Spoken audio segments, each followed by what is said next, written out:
രണ്ട് ബാങ്കിലായിട്ട് 10,000 രൂപ കൊണ്ടിട്ടു. ഒരു ബാങ്കിൽ 8%, ഒരു ബാങ്കിൽ 9%. ഇവന് 875 രൂപ പലിശ കിട്ടി. അങ്ങനെയാണ് ആദ്യത്തെ ബാങ്കിൽ ഇട്ടത് എത്ര എന്നാണ് ചോദ്യം. എങ്ങനെയുണ്ട് 100 പൂജ്യങ്ങൾ വരുന്ന സംഖ്യകളെ ഗൂഗോൾ എന്നറിയപ്പെടും. ഭിന്നസംഖ്യയുടെ അംശത്തിനോട് ഒന്ന് കൂട്ടി ലഘൂകരിച്ചപ്പോ 1/2 ആംഗിൾ ഉണ്ട് എക്സ്. പിന്നെ രണ്ട് സൈഡും റേഡിയസ് ആണ്, ആരമാണ്. പിന്നെ ആനയുടെ വിലയേക്കാൾ 2 രൂപ കുറവാണ്. ഒരാൾ 5 പുസ്തകവും 2 പേനയും 3 പെൻ. എല്ലാവർക്കും നമസ്കാരം. എന്റെ പേര് ജെറിൻ. നിങ്ങളെ ഏവരെയും ട്രിക്ടേണിന്റെ പുതിയൊരു ക്ലാസ്സിലേക്ക് സ്വാഗതം ചെയ്യുന്നു. ഇനി വരാൻ പോകുന്ന LDC എക്സാം എഴുതുന്നവർ, അതുപോലെ തന്നെ LPUP എക്സാം എഴുതാൻ പോകുന്നവർ, ഇവർക്കെല്ലാവർക്കും വേണ്ടിയിട്ട് SCERT പാഠപുസ്തകത്തിലെ കുറച്ച് നല്ല ചോദ്യങ്ങളാണ് നമ്മൾ ഇന്നത്തെ ക്ലാസ്സിൽ വളരെ ഡീറ്റെയിൽ ആയി പഠിക്കാനായിട്ട് പോകുന്നത്. ഞാൻ ആദ്യമേ പറയട്ടെ, അത്യാവശ്യം നല്ല നിലവാരമുള്ള റാങ്ക് മേക്കിംഗ് ആവാൻ സാധ്യതയുള്ള കുറച്ച് നല്ല ചോദ്യങ്ങൾ ഇതിനകത്തുണ്ട്. തീർച്ചയായും നിങ്ങൾ പ്രയോജനപ്പെടുത്താനായിട്ട് ശ്രമിക്കണം. ഇപ്പൊ തന്നെ ഒരു പേനയും നോട്ടും എടുത്ത് കൃത്യമായി ഓരോ ചോദ്യങ്ങളും എഴുതി പഠിക്കാനായിട്ട് ശ്രമിക്കണം. പറയുന്ന ഓരോ കാര്യങ്ങൾ, ഒരുപക്ഷെ പല കാര്യങ്ങളും നിങ്ങൾക്ക് പുതുതായിട്ടുള്ള കാര്യങ്ങൾ ഇതിലുണ്ടാവും. അത് കൃത്യമായും നിങ്ങൾ നോട്ടിലാക്കണം. മുമ്പോട്ടുള്ള യാത്രയിൽ പ്രയോജനമായിരിക്കും. പിന്നെ ചില ചോദ്യങ്ങളൊക്കെ ആദ്യമേ കാണുമ്പോൾ ഇത് എന്തുവാടാന്നൊക്കെ തോന്നാൻ സാധ്യതയുള്ള കുറച്ച് ചോദ്യങ്ങളുണ്ട്. അപ്പൊ ആദ്യമേ കണ്ടിട്ട് പേടിക്കണ്ട. എനിക്ക് പറയാൻ പറ്റുന്നതിന്റെ മാക്സിമം എക്സ്പ്ലനേഷനും അതുമായി റിലേറ്റ് ചെയ്തിട്ടുള്ള കാര്യങ്ങളും ഞാൻ പറഞ്ഞിട്ടുണ്ട്. അത് കറക്റ്റായിട്ട് പഠിക്കുക, നോട്ടിലാക്കുക. പിന്നെ എന്നും പറയുന്ന കാര്യം ഞാൻ ഒന്നുകൂടെ പറയുന്നു. നമ്മുടെ ക്ലാസ്സുകളിൽ നിങ്ങൾ ആദ്യമായിട്ടാണെങ്കിൽ ക്ലാസ്സുകൾ ഉപകാരപ്പെട്ടാൽ മാത്രം സബ്സ്ക്രൈബ് ചെയ്യുക. അത് മറ്റുള്ളവർക്ക് ഉപകാരപ്പെടുമെങ്കിൽ തീർച്ചയായും ഇതൊന്ന് ഷെയർ ചെയ്ത് കൊടുക്കുക. ഇനിയുള്ള ക്ലാസ്സുകൾ നിങ്ങൾക്ക് നോട്ടിഫിക്കേഷൻ ആയിട്ട് കിട്ടാനായിട്ട് തൊട്ടടുത്തുള്ള ബെൽ ബട്ടൺ എനേബിൾ ചെയ്യുക.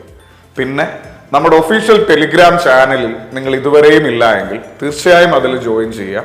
ഈ വരുന്ന പരീക്ഷകൾക്കൊക്കെ ഒരുപാട് കാര്യങ്ങൾ, വർക്കൗട്ട് ചോദ്യങ്ങളൊക്കെ ആയിട്ടൊക്കെ നമ്മൾ ആ ടെലിഗ്രാം ചാനലിൽ ചെയ്യുന്നുണ്ട്.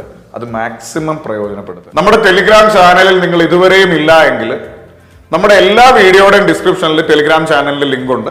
അതുവഴി നിങ്ങൾക്ക് ജോയിൻ ചെയ്യാം. ഇനി അതുമല്ല, ടെലിഗ്രാമിൽ മേളിൽ സെർച്ച് ചെയ്യാൻ പറ്റും. അവിടെ ട്രിക്ടേൺ എന്ന് ക്യാപിറ്റൽ ലെറ്റർ സെർച്ച് ചെയ്യുക. TRIG സ്പേസ് ഇട്ട് TURN. നിങ്ങൾക്ക് ഉറപ്പായിട്ടും അതിൽ ജോയിൻ ചെയ്യാനായിട്ട് പറ്റും. മാക്സിമം ജോയിൻ ചെയ്യുക. ഈ പറയുന്ന വർക്കൗട്ട് ചോദ്യങ്ങളും എക്സ്ട്രാ കാര്യങ്ങളൊക്കെ അതിൽ ചെയ്യുന്നത് മാക്സിമം പ്രയോജനപ്പെടുത്തുക. അപ്പൊ ഒട്ടും സമയം കളയാതെ പാഠപുസ്തകത്തിലെ ഇന്നത്തെ നമ്മുടെ ഒന്നാമത്തെ ചോദ്യത്തിലോട്ട് പോകാം.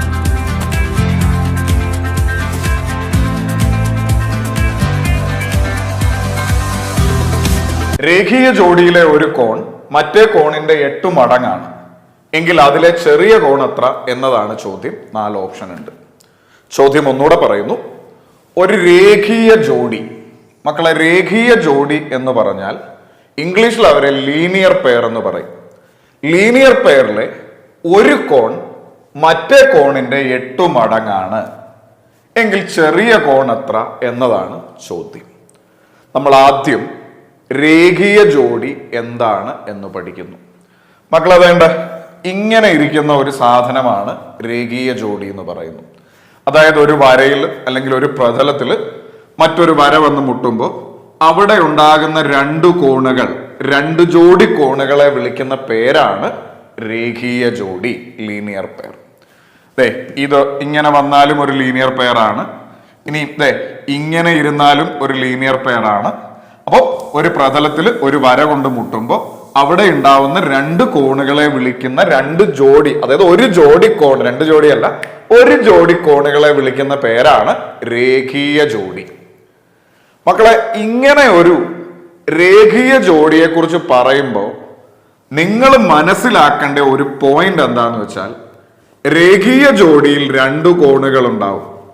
ഒരു ചെറിയ കോണും ഉണ്ടാവും, ഒരു വലിയ കോണും ഉണ്ടാവും. ഇവിടെ തന്നെ നോക്കുമ്പോൾ ചെറിയ കോൺ ഇതാണ്, വലിയ കോൺ എന്ന് പറയുമ്പോൾ ഇതാണ്. ഈ 2 കോണുകൾ ചേരുമ്പോൾ 180 ഡിഗ്രി കിട്ടും. അപ്പോൾ നോട്ടിൽ എഴുതി വെക്കേണ്ട കാര്യം, രേഖീയ ജോഡിയിലെ കോണുകളുടെ തുക 180 ഡിഗ്രിയാണ്. ഒന്നുകൂടെ, രേഖീയ ജോഡിയിലെ കോണുകളുടെ തുക 180 ഡിഗ്രിയാണ്. അപ്പൊ രേഖീയ ജോഡി എന്ന് പറയുമ്പോൾ നിങ്ങളുടെ മനസ്സിലുണ്ടാവണം, ഒരു വരയിൽ മറ്റൊരു വര വന്ന് മുട്ടുമ്പോൾ രേഖീയ ജോഡിയാവും. രേഖീയ ജോഡിയിൽ 2 കോണുകളുണ്ട്, ഒരു ചെറിയ കോണും ഉണ്ടാവും, വലിയ കോണും ഉണ്ടാവും. ഈ രേഖീയ ജോഡി 2 കോണുകളുണ്ട്. ഈ 2 കോണുകൾ ചേരുമ്പോൾ മക്കളെ 180 ഡിഗ്രി ആവും. രേഖീയ ജോഡിയിൽ 2 കോണുകളുണ്ട്, 2 കോണുകൾ ചേരുമ്പോൾ 180 ഡിഗ്രി ആവും. രേഖീയ ജോഡിയിലെ കോണുകളുടെ തുക എന്ന് പറയുന്നത് 180 ഡിഗ്രിയാണ്. ഓക്കെ, ഇനി എന്തോ പറയുന്നത്, രേഖീയ ജോഡിയിലെ ഒരു കോൺ മറ്റേ കോണിന്റെ 8 മടങ്ങ്. നമുക്ക് വേണമെങ്കിൽ ജസ്റ്റ് ഒരു രേഖീയ ജോഡി വരയ്ക്കാം. ഇതാണ് ഒരു രേഖീയ ജോഡി.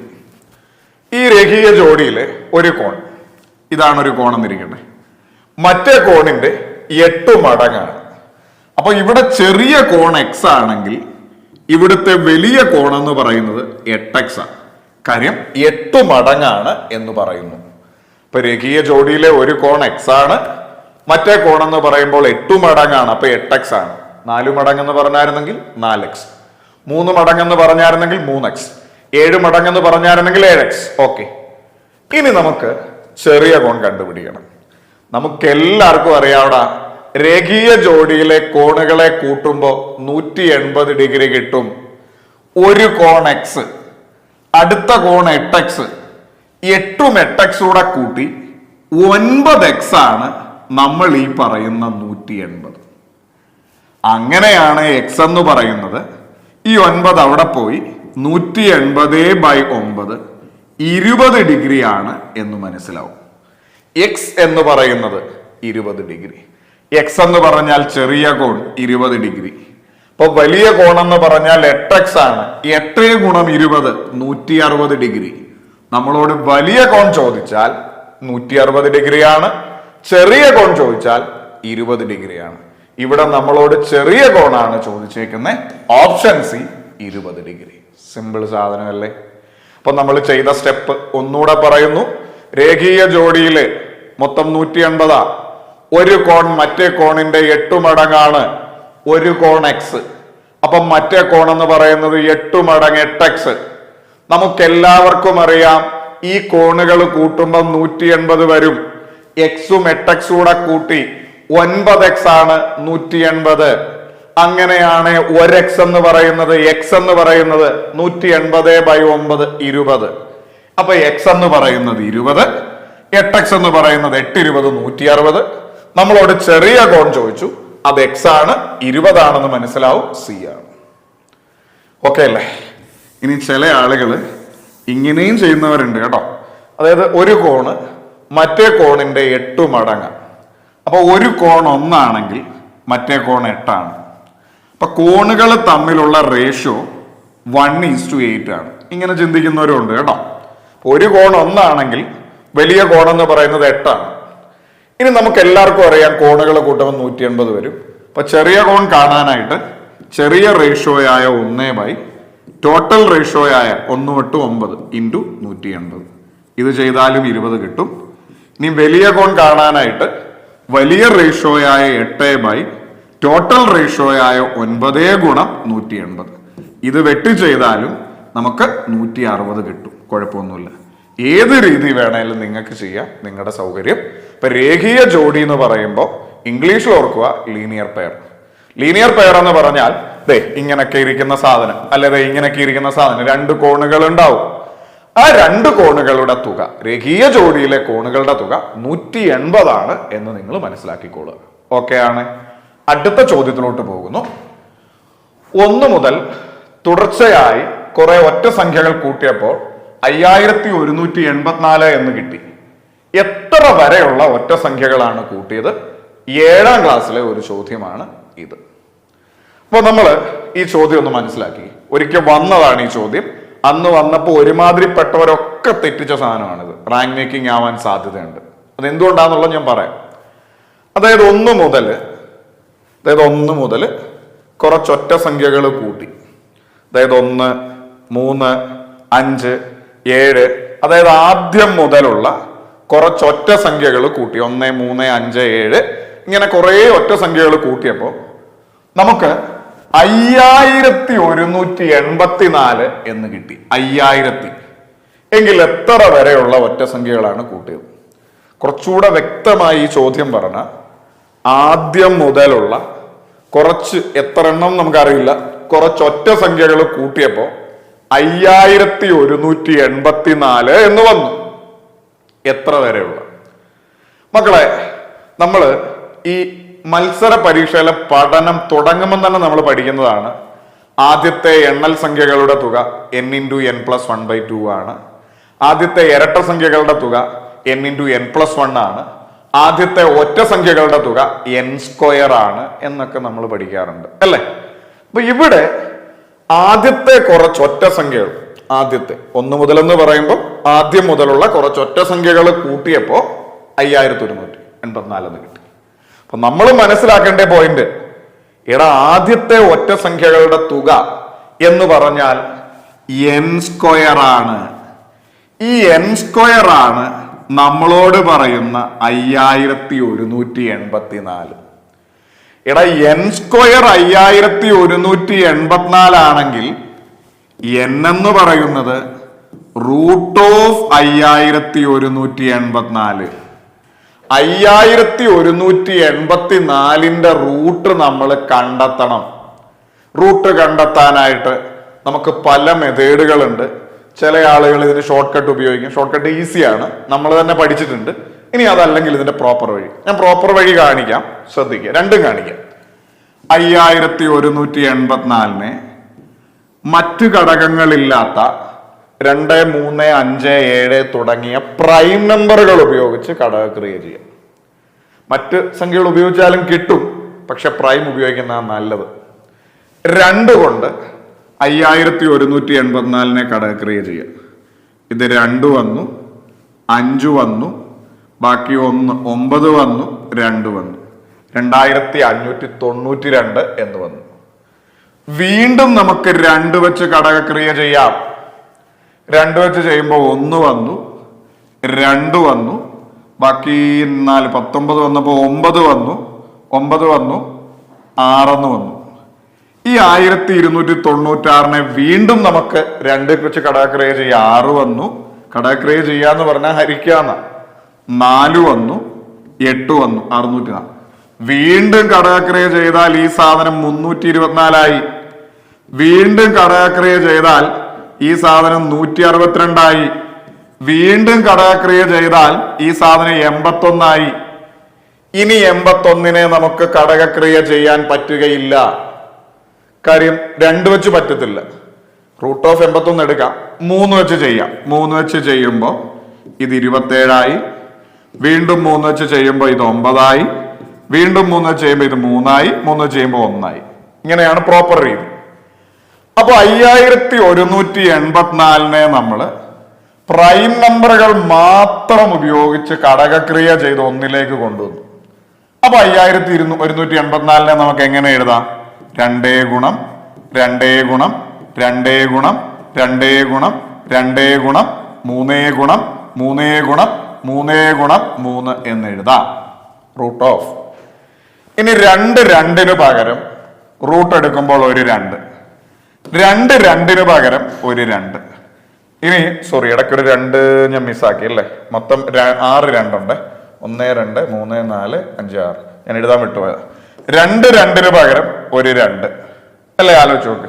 അപ്പൊ ഇപ്പൊ തന്നെ 2 3 4 5 6 2 ഉണ്ടായിരുന്നു, അതിന് പകരം 3 2 എടുത്തു. 2 3 പകരം ഒരു 3, 2 3 പകരം ഒരു 3. ഇതെല്ലാം കൂടെ നമ്മൾ മൾട്ടിപ്ലൈ ചെയ്യാം. 2 ഗുണം 2 4, 4 2 8, 8 3 24, 24 3 72.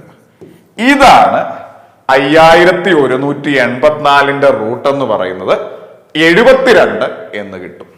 ഇനി ഞാൻ ഒരു കാര്യം കൂടെ പറഞ്ഞോട്ടെ, ഇങ്ങനെയാണ് പ്രോപ്പറായി റൂട്ട് എടുക്കുന്ന രീതി. ഇനി 5184ന് റൂട്ട് എടുക്കാനായിട്ട് ഒരു ഷോർട്ട് കട്ടും കൂടെ ഞാൻ നിങ്ങളെ പഠിപ്പിച്ചിട്ടുണ്ട്. അറിയത്തില്ലെങ്കിൽ square and square root part 4 പോയി നോക്കണം. സിമ്പിൾ ആണ്. നമ്മൾ ഇതിനെ 2 കട്ട് ചെയ്യും. 84 അവസാനിക്കുമ്പോൾ ഒന്നുകിൽ 2 അവസാനിക്കുന്ന സംഖ്യയുടെ സ്ക്വയർ ആയിരിക്കും, അല്ലെങ്കിൽ 8 അവസാനിക്കുന്ന സംഖ്യയുടെ സ്ക്വയർ ആയിരിക്കും. ഇനി 51 മുമ്പുള്ള പെർഫെക്റ്റ് സ്ക്വയർ ഏതാന്ന് നോക്കും. 49.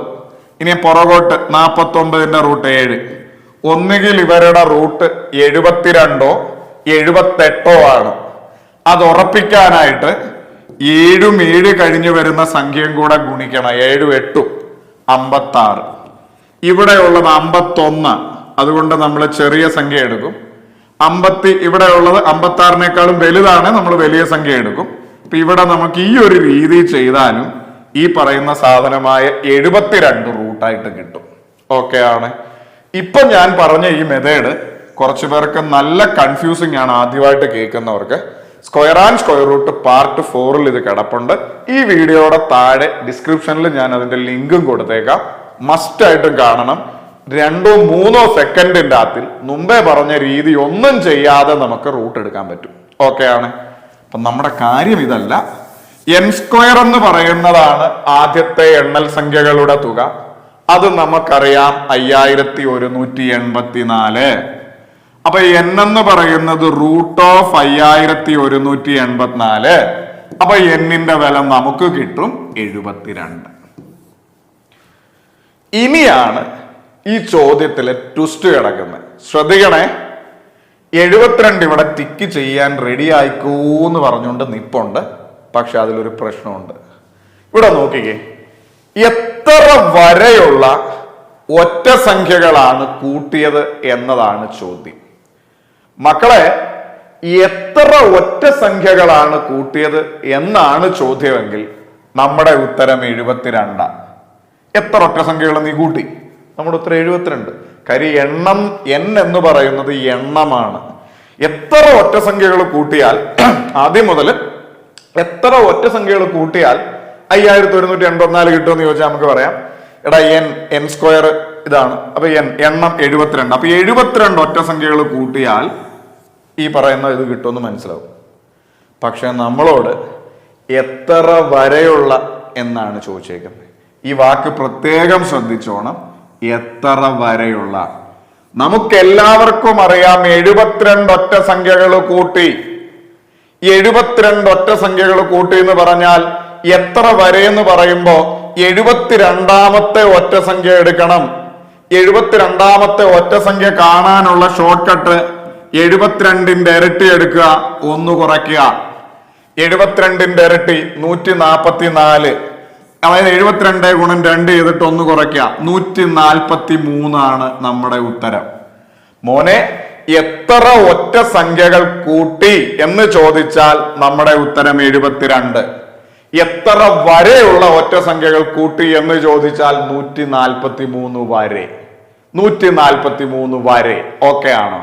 ഇനി ജസ്റ്റ് ഒരു ഉദാഹരണം പറയാം. മൂന്നാമത്തെ ഒറ്റ സംഖ്യ ഏതാ? പറ. മൂന്നാമത്തെ ഒറ്റ സംഖ്യ എന്ന് പറയുമ്പോൾ നമുക്ക് എല്ലാവർക്കും അറിയാം 1, 3, 5.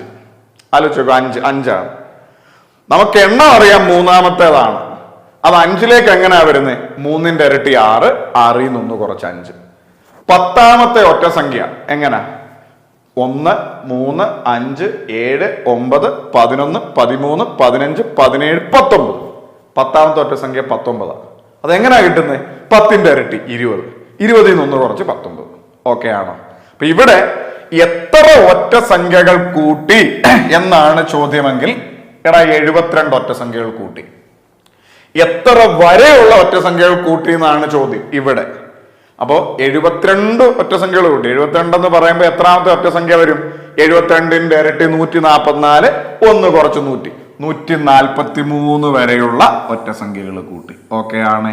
ഈ രണ്ട് ചോദ്യവും തമ്മിലുള്ള വ്യത്യാസം മനസ്സിലായേ? അപ്പൊ ഞാൻ ഒന്നും കൂടെ ചെയ്യും, നിങ്ങൾ എല്ലാവരും എന്റെ ഒപ്പം പിടിക്കും. ഓക്കെ ആണ്? ശ്രദ്ധിക്കുക. 1 മുതലുള്ള കുറച്ചൊറ്റ സംഖ്യകൾ കൂട്ടിയപ്പോ 5184 കിട്ടി. അതായത് 1 മുതൽ എന്ന് പറയുമ്പോൾ 1, 3, 5, 7 ഇങ്ങനെ കുറെ ഒറ്റ സംഖ്യകൾ കൂട്ടിയപ്പോ 5184 കിട്ടി. അപ്പോഴേ നമ്മൾ മനസ്സിലാക്കിയോണം, ആദ്യം മുതലുള്ള കുറച്ച് ഒറ്റ സംഖ്യകൾ കൂട്ടിയപ്പോ 5184 കിട്ടി. എടാ, ആദ്യത്തെ ഒറ്റ സംഖ്യകളുടെ ആദ്യത്തെ n ഒറ്റ സംഖ്യകളുടെ തുക എന്ന് പറയുന്നത് n സ്ക്വയർ ആണ്. ഈ n സ്ക്വയർ ആണ് നമ്മളോട് പറയുന്ന 5184. അങ്ങനെയാണ് n എന്ന് പറയുന്നത് √5184. അത് ചെയ്യുമ്പോ റൂട്ട് കണ്ടുപിടിക്കുമ്പോ നമുക്ക് മനസ്സിലാവും 72. ഇതിന്റെ അർത്ഥം എന്തുവാ? ആദ്യത്തെ 72 ഒറ്റ സംഖ്യകൾ കൂട്ടുമ്പോഴാണ് 5184 കിട്ടുക. 1, 3, 5, 7 അങ്ങനെ 72 ഒറ്റ സംഖ്യകൾ ആദ്യം മുതൽ എടുക്കുമ്പോഴാണ് ഈ 72 എന്ന് പറയുന്നത് എണ്ണമാണ്, നമ്പർ ഓഫ് ടേംസ് n. അപ്പൊ n ഒറ്റ സംഖ്യകൾ 72, 1 മുതൽ 72 ഒറ്റ സംഖ്യകൾ ഇങ്ങനെ പറക്കി 1, 3, 5, 7 ഇങ്ങനെ പറക്കി എണ്ണി എടുക്കുമ്പോഴാണ്, എണ്ണി കൂട്ടുമ്പോഴാണ് ഈ പറയുന്ന 5000. അപ്പൊ ആദ്യത്തെ 72 ഒറ്റ സംഖ്യകൾ കൂട്ടുമ്പോ 5184 കിട്ടും. എത്ര ഒറ്റ സംഖ്യകൾ കൂട്ടിയാൽ കിട്ടും എന്നാണ് ചോദ്യമെങ്കിൽ നമുക്കറിയാം 72 ഒറ്റ സംഖ്യകൾ കൂട്ടിയാൽ കിട്ടും. പക്ഷെ നമ്മളോട് ഇവിടെ എന്താ ചോദിച്ചേ? എത്ര വരെയുള്ള ഒറ്റ സംഖ്യകൾ, 1 മുതൽ എത്ര വരെ? അപ്പൊ ആ ഒറ്റ സംഖ്യ ഏതാണെന്ന് കണ്ടെത്തണം. നമുക്കറിയാം 72 ഒറ്റ സംഖ്യകൾ കൂട്ടുമ്പോ, അപ്പൊ എത്ര വരെ എന്ന് പറയുമ്പോ 72ാമത്തെ ഒറ്റ സംഖ്യ ഏതാന്ന് കാണണം. 72ന്റെ ഇരട്ടി എടുക്കുക, 1 കുറയ്ക്കുക. 72ന്റെ ഇരട്ടി 144, 1 കുറച്ചു 143. ഓക്കെ ആണോ? ഇപ്പോ അതിന്റെ കാര്യം എന്ന് വെച്ചാൽ 10 ഒറ്റ സംഖ്യകൾ കൂട്ടിയാൽ ഇത്ര കിട്ടുമെന്ന് നമ്മൾ കണ്ടുപിടിക്കും. എത്ര വരെയുള്ള ഒറ്റ സംഖ്യകൾ എന്ന് ചോദിച്ചാൽ 10ാമത്തെ ഒറ്റ സംഖ്യ കണ്ടെത്തണം. എങ്ങനെ? 10ന്റെ ഇരട്ടി 20, 1 കുറച്ച് 19. അതേപോലെ എത്ര ഒറ്റ സംഖ്യകൾ കൂട്ടിയാൽ കിട്ടുമെന്ന് ചോദിച്ചാൽ 72. എത്ര വരെ എന്ന് പറയുമ്പോൾ ആ ഒറ്റ സംഖ്യ 72ാമത്തെ ഒറ്റ സംഖ്യ ഏതാണോ അവരെ കണ്ടുപിടിക്കണം. 72ന്റെ ഇരട്ടി 144, 1 കുറച്ച് 143. ക്ലിയർ അല്ലേ? രണ്ട് ചോദ്യവും തമ്മിലുള്ള വ്യത്യാസം മനസ്സിലായേ? എത്ര ഒറ്റ സംഖ്യകളിലാണ് കൂട്ടിയെന്ന് പറഞ്ഞാൽ എത്ര എണ്ണം, അത് നമുക്കറിയാം 72. എത്ര വരെയെന്ന് ചോദിച്ചാൽ 72ാമത്തെ ഒറ്റ സംഖ്യ ഏതാണോ അത് കറക്റ്റ് പറയണം. 72ന്റെ ഇരട്ടി 144, 1 കുറച്ച് 143. ഒറ്റ സംഖ്യകളുടെ തുക കാണാനുള്ള ഇക്വേഷൻ n². റൂട്ട് കണ്ടുപിടിക്കാൻ 2 മെത്തേഡ് പറഞ്ഞു. ആ രണ്ടാമത്തെ ഷോർട്ട് ട്രിക്ക് പഠിച്ചാൽ ഉപകാരപ്പെടും. അടുത്ത ചോദ്യത്തിലോട്ട് 10.864 അതിന്റെ 1/10ന്റെയും 1/100ന്റെയും സ്ഥാനത്തെ അക്കങ്ങൾ പരസ്പരം മാറ്റിയാൽ കിട്ടുന്ന സംഖ്യയും കൂട്ടിയാൽ കിട്ടുന്ന തുക എന്ത് എന്നതാണ് ചോദ്യം. നല്ല രസമുണ്ട് വായിക്കാൻ, ശ്രദ്ധിക്കുക. അതായത് നമ്മുടെ കയ്യിൽ ഒരു സംഖ്യയുണ്ട് 10.864. നിങ്ങൾ മനസ്സിലാക്കേണ്ട കാര്യം, ഈ പോയിന്റ് വരുന്ന സംഖ്യയുടെ അങ്ങോട്ടുള്ള സ്ഥാനങ്ങൾ നിങ്ങൾ മനസ്സിലാക്കണം. പോയിന്റ് ഇല്ല എങ്കിൽ ഇത് പുറകോട്ടാ പോകുന്നത്. ഒറ്റ ഇപ്പൊ 5618 എന്ന് പറയുമ്പോൾ ഇത് ഒറ്റയുടെ സ്ഥാനം, ഇത് 10ന്റെ സ്ഥാനം, ഇത് 100ന്റെ സ്ഥാനം, ഇത് 1000ന്റെ സ്ഥാനം, ഇതൊക്കെ എല്ലാവർക്കും അറിയാം. പോയിന്റിന് ശേഷമുള്ളത് ചിലര് തപ്പാറുണ്ട്.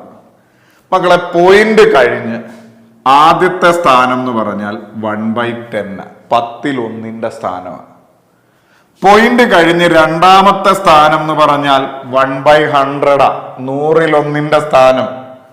പോയിന്റ് കഴിഞ്ഞ് മൂന്നാമത്തെ സ്ഥാനം എന്ന് പറഞ്ഞാൽ 1/1000, 1000ൽ1ന്റെ സ്ഥാനം.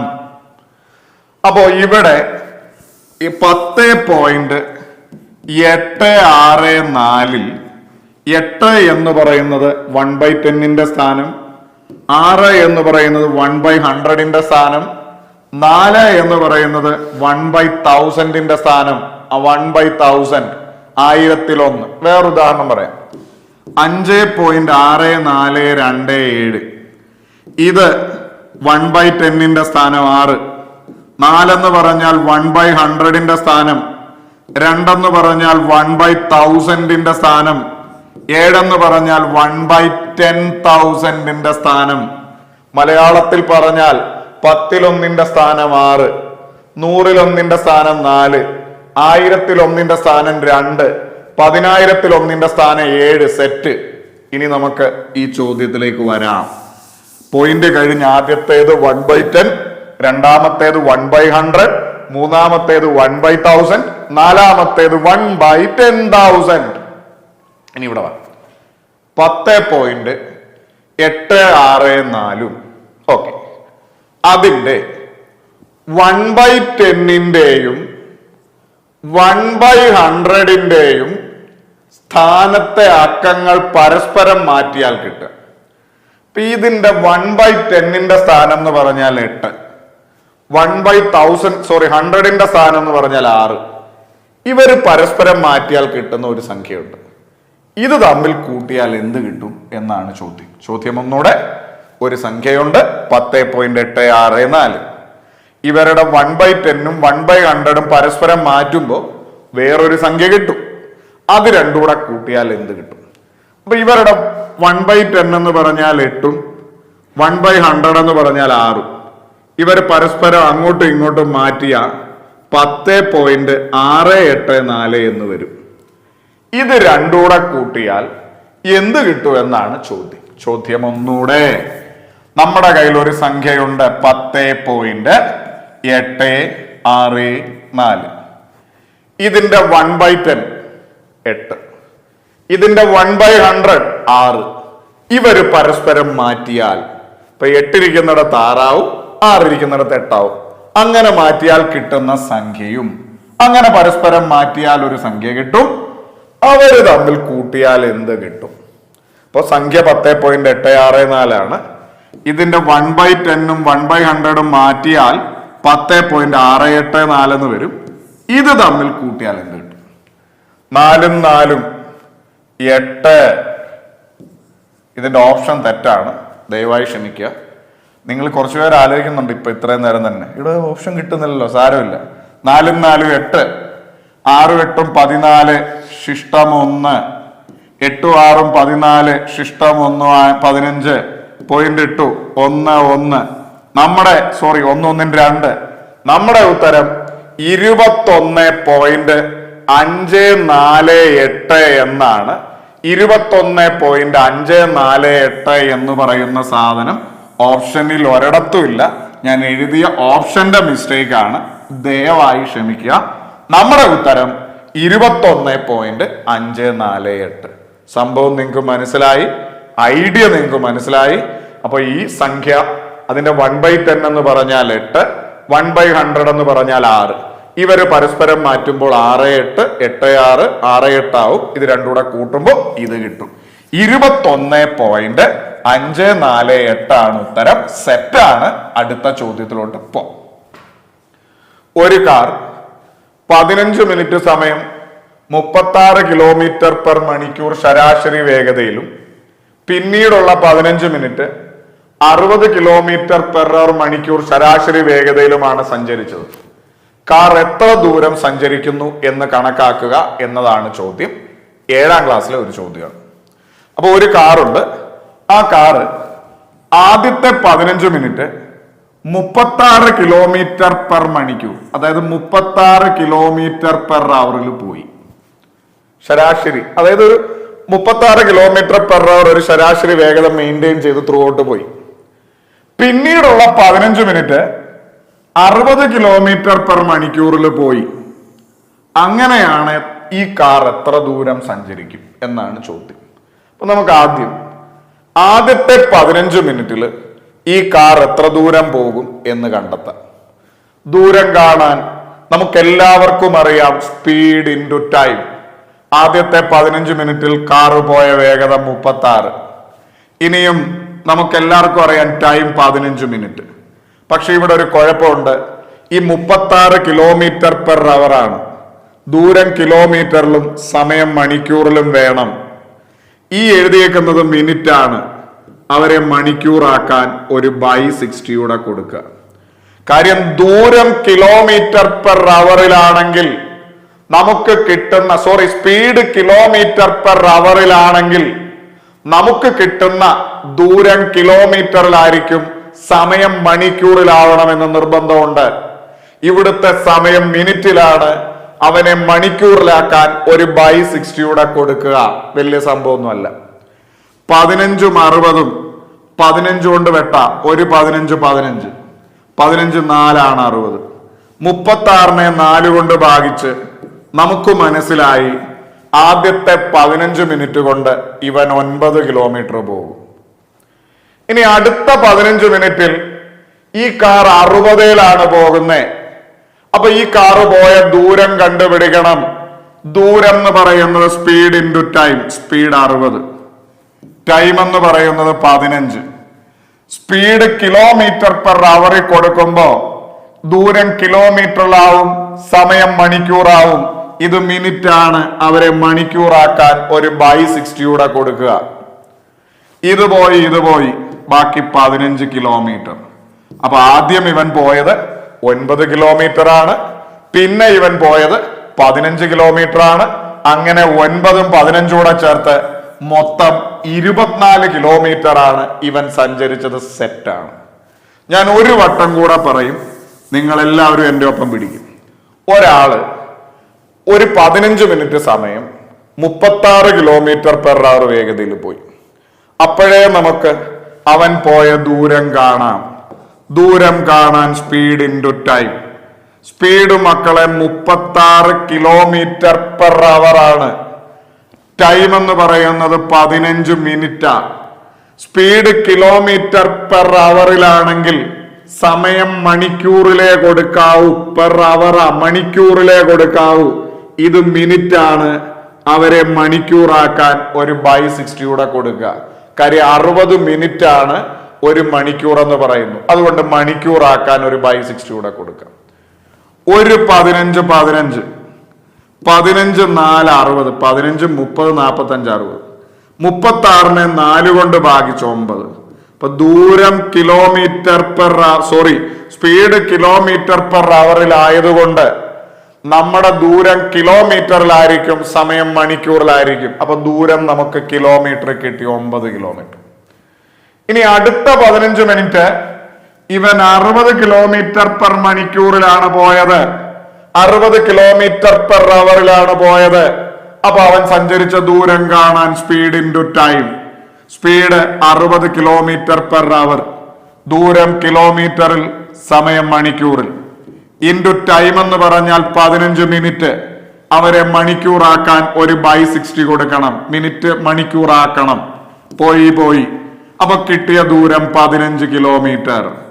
അപ്പൊ ആദ്യം അവൻ 9 കിലോമീറ്റർ പോയി, പിന്നെ അവൻ 15 കിലോമീറ്റർ പോയി. അങ്ങനെ 9ഉം 15ഉം കൂടെ ചേർത്ത് ഇവൻ 24 കിലോമീറ്റർ പോയി. സെറ്റാണ്. മുമ്പോട്ട് പോവാം. Option C. ഇനി അതല്ല, ചില ആളുകൾ വേറെ രീതിയിലും ചിന്തിക്കും. 2 ക്രോസ് മൾട്ടിപ്ലിക്കേഷൻ വഴി വേണേലും ചെയ്യാം. അതായത് 36 കിലോമീറ്റർ പെർ അവർ എന്ന് പറഞ്ഞാൽ 60 ഒരു മണിക്കൂർ 36, അതായത് 60 മിനിറ്റിൽ 36. അങ്ങനെയാണ് 15 മിനിറ്റിൽ എത്രാന്ന് ക്രോസ് ചെയ്താൽ ഈ പറയുന്ന 9 കിട്ടും. ഇനി മറ്റേത് 60 കിലോമീറ്റർ പെർ അവർ എന്ന് പറഞ്ഞാൽ 60 മിനിറ്റിൽ 60. അങ്ങനെയാണ് 15 മിനിറ്റിൽ എത്രാന്ന് അങ്ങനെ ചെയ്താലും ഈ പറയുന്ന 15 കിട്ടും. എന്നിട്ട് രണ്ടും കൂടെ കൂട്ടിയാലും മതി. ഞാൻ പിന്നെ കുറച്ചുകൂടെ എളുപ്പത്തിൽ ഈ സാധനം പറഞ്ഞു എന്നേ ഉള്ളൂ. ഓക്കെ ആണ്. ഒരു പുസ്തകത്തിന്റെ വില ഒരു പേനയുടെ വിലയേക്കാൾ 4 രൂപ കൂടുതലാണ്. ഒരു പെൻസിലിന്റെ വില ഈ പേനയുടെ വിലയേക്കാൾ 2 രൂപ കുറവാണ്. ഒരാൾ 5 പുസ്തകവും 2 പേനയും 3 പെൻസിലും വാങ്ങി. ആകെ 74 രൂപയായി.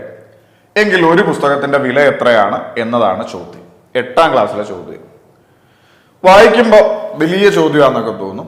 ഒന്നുമില്ല, നമുക്ക് സിമ്പിൾ ആയിട്ട് ചെയ്യാം. നമുക്ക് ഈ ചോദ്യം ഒന്ന് മനസ്സിലാക്കാം. ഒരു പുസ്തകത്തിന്റെ വില പേനയുടെ വിലയേക്കാൾ 4 രൂപ കൂടുതലാണ്. ഒരു പെൻസിലിന്റെ വില ഈ പേനയുടെ വിലയേക്കാൾ 2 രൂപ കുറവാണ്. ബാക്കിയൊക്കെ അവിടെ നിൽക്കട്ടെ. നിങ്ങൾക്ക് ഇത്ര സെന്റൻസ് വായിച്ചപ്പോൾ നിങ്ങൾക്ക് മനസ്സിലായ ഒരു പോയിന്റ് എന്തുവാ? 2 പുസ്തകമുണ്ട് ഇവിടെ, പേനയുണ്ട്, പെൻസിലുണ്ട്. ഇവിടെ കമ്പയർ ചെയ്തിരിക്കുന്നത് പേന വെച്ചിട്ടാണ്. ആണോ? പുസ്തകത്തിന്റെ വില പേനയുടെ വിലയേക്കാൾ 4 രൂപ കൂടുതൽ. ഇനി പെൻസിലിന്റെ വില പുസ്തകത്തിന്റെ വിലയേക്കാൾ പേനയുടെ വിലയേക്കാൾ 2 രൂപ കുറവ്. പേന വെച്ചിട്ടാണ് പുസ്തകത്തെയും കമ്പയർ ചെയ്തേക്കുന്നത്, പെൻസിലിനെയും കമ്പയർ ചെയ്തേക്കുന്നത്. അതുകൊണ്ട് പേനയുടെ വിലയെ നമ്മൾ എക്സ് എന്ന് വിളിച്ചു, എപ്പോഴും ചെയ്യുന്ന പോലെ. അപ്പോ പുസ്തകത്തിന്റെ വില പേനയുടെ വിലയേക്കാൾ 4 രൂപ കൂടുതലാണ്. അപ്പൊ പുസ്തകത്തിന് പേനയ്ക്ക് എത്രയുണ്ടോ അതിനേക്കാളും 4 രൂപ കൂടുതൽ. പേനയ്ക്ക് എക്സ്, അപ്പൊ പുസ്തകത്തിന് x+4. ഇനി പെൻസിലിന്റെ വില പേനയുടെ വിലയേക്കാൾ 2 രൂപ കുറവാണ്. പേനയ്ക്ക് എക്സാ, അതിനേക്കാളും 2 രൂപ കുറവാണ് പെൻസിലിന്, x-2. അപ്പൊ ഒരു പേനയുടെ വില എക്സ്, ഒരു പുസ്തകത്തിന്റെ വില x+4, ഒരു പെൻസിലിന്റെ വില x-2. എങ്ങനെയുണ്ട്? ഒന്നുകൂടെ, ഇവരെ രണ്ടുപേരെയും പേന വെച്ചിട്ടാണ് കമ്പയർ ചെയ്തേക്കുന്നത്. പുസ്തകത്തെ ആയാലും പെൻസിലിനെ ആയാലും. അപ്പൊ പേനയുടെ വില നമ്മൾ x എന്ന് കൊടുത്തു. പുസ്തകത്തിന്റെ വില പേനയുടെ വിലയേക്കാൾ 4 രൂപ കൂടുതൽ. അപ്പൊ പുസ്തകത്തിന് പേനയേക്കാൾ 4 രൂപ കൂടുതൽ, x+4. പെൻസിലിന് പേനയുടെ വിലയേക്കാൾ 2 രൂപ കുറവ്, പേനയ്ക്ക് x, പെൻസിലിന് അതിനേക്കാളും 2 രൂപ കുറവ്, എക്സിൽ നിന്ന് 2 പോയി, x-2. ഓക്കെ, ഇനി എന്തുവാ? ഒരാൾ 5 പുസ്തകം വാങ്ങി. എടാ, ഒരു പുസ്തകത്തിന് x+4 അപ്പൊ 5 പുസ്തകത്തിന് 5 × x+4. കുറച്ചു പേര് ചിന്തിക്കുക അതിന്റെ ലോജിക്ക് എന്തോ. എടാ, ഒരു പുസ്തകത്തിന് 30 രൂപ, അപ്പൊ 5 പുസ്തകത്തിന് എത്ര? 150. എങ്ങനെ വന്നു 5 × 30? അതുപോലെ ഒരു പുസ്തകത്തിന് x+4, അപ്പൊ 5 പുസ്തകത്തിന് 5 × x+4. 2 പേന വാങ്ങി. എടാ, ഒരു പേനയ്ക്ക് x, അപ്പൊ 2 പേനയ്ക്ക് 2 × x, 2x. ഇനി 3 പെൻസിൽ വാങ്ങി. എടാ, ഒരു പേനയ്ക്ക് ഒരു പെൻസിലിന് x-2, അപ്പൊ 3 പെൻസിലിന് 3 × x-2. ഒന്നുകൂടെ, ഒരാള് 5 പുസ്തകം വാങ്ങി. ഒരു പുസ്തകത്തിന് x+4, അപ്പൊ 5 പുസ്തകത്തിന് 5 × x+4. 2 പേന വാങ്ങി. ഒരു പേനയ്ക്ക് x, അപ്പൊ 2 പേനയ്ക്ക് 2 × x, 2x. 3 പെൻസിൽ വാങ്ങി. ഒരു പെൻസിലിന് x-2, 3 പെൻസിലിന് 3 × x-2. ഇത് 5 പേനയുടെ വില. ഇത് 5 പുസ്തകത്തിന്റെ വില. ഇത് 2 പേനയുടെ വില. ഇത് 3 പെൻസിലിന്റെ വില. ഇതെല്ലാം കൂടെ കൂട്ടുമ്പോ 74 രൂപയാവും. കാര്യം ആകെ 74 രൂപയായി എന്നാ പറയുന്നത്. ഇതിന്റെ അകത്തുനിന്ന് എക്സിന്റെ വാല്യൂ സോൾവ് ചെയ്യാൻ യാതൊരു ബുദ്ധിമുട്ടും ഇല്ല, നമ്മൾ ഒരുമിച്ച് ചെയ്യും. ഈ 5ഉം x+4 ബ്രാക്കറ്റിന്റെ അകത്തേക്ക് 5 കൊടുക്കണം. 5ഉം x കൂടെ മൾട്ടിപ്ലൈ ചെയ്തു 5x. 5ഉം 4 മൾട്ടിപ്ലൈ ചെയ്താൽ 20, ഇപ്പൊ +20, 5x + 20. ഈ ബ്രാക്കറ്റിന്റെ അകത്ത് കൊടുക്കുമ്പോൾ ചിലര് ഈ 4ന് മാത്രം കൊടുക്കുന്നത് ഞാൻ കണ്ടിട്ടുണ്ട്. കാര്യം രണ്ടുപേരും സംഖ്യകളല്ലേ എന്ന് കരുതി. അങ്ങനെയല്ല, ബ്രാക്കറ്റിന്റെ അകത്തോട്ട് ഒരാൾക്ക് കൊടുക്കുമ്പോൾ ആ ബ്രാക്കറ്റിന്റെ അകത്ത് ആരൊക്കെ ഉണ്ടോ അവരെല്ലാവർക്കും കൊടുക്കണം. കാര്യം ഇപ്പൊ ഒരു വീട്ടിൽ 2 പിള്ളേരുണ്ട്, അതിൽ ഒരാൾക്ക് മാത്രം പരിപ്പോട കൊണ്ട് ചെല്ലാൻ പറ്റൂല. കൊടുക്കുവാണെങ്കിൽ എല്ലാവർക്കും കൊടുക്കണം, ഒരുപോലെ കൊടുക്കണം. കണ്ടോ? +2x അതുപോലെ, കാര്യം അവിടെ ബ്രാക്കറ്റ് ഇല്ല. ഇനി 3ഉം x-2 അകത്തോട്ട് കൊടുത്തു. 3x കൂടെ ഗുണിച്ചാൽ 3x + 3x. 3ഉം -2 കൂടെ ഗുണിച്ചാൽ -6. കാര്യം 3 × -2 -6. ഒരു പ്ലസ് സംഖ്യയും ഒരു മൈനസ് സംഖ്യയുടെ ആകുമ്പോൾ മൈനസ് വരും. = 74. ഇനി എക്സിന്റെ ആളുകളെ ഒന്ന് കൂട്ടിക്കേ. 5x + 2x + 3x. 5xും 2xും 7x, 7xും 3x കൂടെ കൂട്ടിയാൽ 10x. ഇനി 20 - 6 14. 10x + 14 ആണ് 74. ഈ +14 അവിടേക്ക് പോകുമ്പോൾ -14 ആവും. 10x = 74 - 14. അപ്പൊ 10x എന്ന് പറയുന്ന സാധനം 60 എന്നാവും. കാര്യം 74 14 പോലെ. എടാ, 10xന്റെ വില 60 ആണ്. 10xന്റെ വില 60 ആണ്. x എന്ന് പറയുന്നത് 60/10 6. അപ്പൊ ആരാണോ x അത് നമുക്ക് കിട്ടും 6. നമുക്കിവിടെ ആരാ x? പേന. പേനയുടെ വില x 6. ബുക്കിന് 4 രൂപ കൂടുതലാണ്. x+4 6 + 4 10. പെൻസിലിന് 2 രൂപ കുറവാണ്. പേനയ്ക്ക് 6 ആണ്. x-2 6 - 2 2. അപ്പൊ പേനയുടെ വില എത്രാന്ന് ചോദിച്ചാൽ 6. ബുക്കിന്റെ വില എത്രാന്ന് ചോദിച്ചാൽ 10. പെൻസിലിന്റെ വില എത്രാന്ന് ചോദിച്ചാൽ 4. നമ്മളോട് പുസ്തകത്തിന്റെ വിലയാ ചോദിച്ചേ. അത് നമുക്ക് മനസ്സിലായി 6 ആണ്. 10 ആണ്. 10 option B is our answer. Okay ആണോ? ഞാൻ ഒരു വട്ടം കൂടെ പറയും, നിങ്ങൾ എല്ലാവരും എന്റെ ഒപ്പം പിടിക്കും. പേന 2 പേരെയും കമ്പയർ ചെയ്യാൻ ഉദ്ദേശിച്ചുകൊണ്ട് പേനയുടെ വില നമ്മൾ x എന്ന് കൊടുത്തു. പുസ്തകത്തിന് പേനയേക്കാൾ 4 രൂപ കൂടുതലാ, അതുകൊണ്ട് x+4. ഇനി പെൻസിലിന് പേനയേക്കാൾ 2 രൂപ കുറവാ, അതുകൊണ്ട് പേനയ്ക്ക് x ആയതുകൊണ്ട് x-2. ഒരാൾ 5 പുസ്തകം വാങ്ങി, ഒരു പുസ്തകത്തിന് x+4, അപ്പൊ 5 പുസ്തകത്തിന് 5 ഗുണം x+4. 2 പേന വാങ്ങി, ഒരു പേനയ്ക്ക് x, 2 പേനയ്ക്ക് 2x. 3 പെൻസിൽ വാങ്ങി, ഒരു പെൻസിലിന് x-2, 3 പെൻസിലിന് 3 ഗുണം x-2. ഇതെല്ലോടെ കൂട്ടുമ്പോ 74 രൂപയാണ്. കാര്യം അയാൾക്ക് ആകെ 74 രൂപയാണ്. ഈ 5 അകത്തേക്ക് കൊടുത്താൽ 5x + 20 + 2x, 3 അകത്തേക്ക് കൊടുത്താൽ +3x, 3 -2 ആവുമ്പോ 6 = 74. 5x + 2x + 3x 10x. 5x ഉം 2x 7x, 7xന്റെ കൂടെ 3x കൂട്ടിയ 10x. 10x + 20ൽ നിന്ന് 6 പോയ 14 = 74. ഈ +14 അവിടെ പോകുമ്പോ -14 ആവും. 10x = 74 - 14. 10xന്റെ വില നമുക്ക് 60 എന്ന് കിട്ടും. 10xന്റെ വില 60 ആണെങ്കിൽ നമുക്ക് എല്ലാവർക്കും അറിയാം എക്സിന്റെ വില 60/10 6. എന്താണോ എക്സ് അത് 6. എന്തുവാ എക്സ്? പേനയുടെ വിലയാ എക്സ്, നമുക്ക് കിട്ടി 6. ബുക്കിന്റെ വില x+4, 6 + 4 10. ഇനി പെൻസിലിന്റെ വില, സോറി ഇവിടെ പെൻസിൽ എന്ന് എഴുതണം, പെൻസിലിന്റെ വില x-2, 6 - 2 4. പേനയുടെ വില എത്രാന്ന് ചോദിച്ചാൽ 6, പുസ്തകത്തിന്റെ വില എത്രാന്ന് ചോദിച്ചാൽ 10, പെൻസിലിന്റെ വില എത്രാന്ന് ചോദിച്ചാൽ 4. നമ്മളോട് ചോദിച്ചേക്കുന്നു പുസ്തകത്തിന്റെ വിലയാണ്, അത് 10 ആണ്. Option B is our answer. ഞാൻ ഇത്രയും ഡീറ്റെയിൽ ആയിട്ട് ഇത് പറഞ്ഞത് നിങ്ങൾ സ്വന്തമായിട്ട് ഇത് ചെയ്ത് നോക്കണം. ചില ആളുകൾ ഓപ്ഷനിൽ നിന്ന് ചെയ്യാന്ന് വിചാരിക്കും. ഇത് ഓപ്ഷനിൽ നിന്ന് എടുത്ത് ചെയ്യാനാണ് ഇച്ചിരി ടൈറ്റാണ് ഈ സാധനം.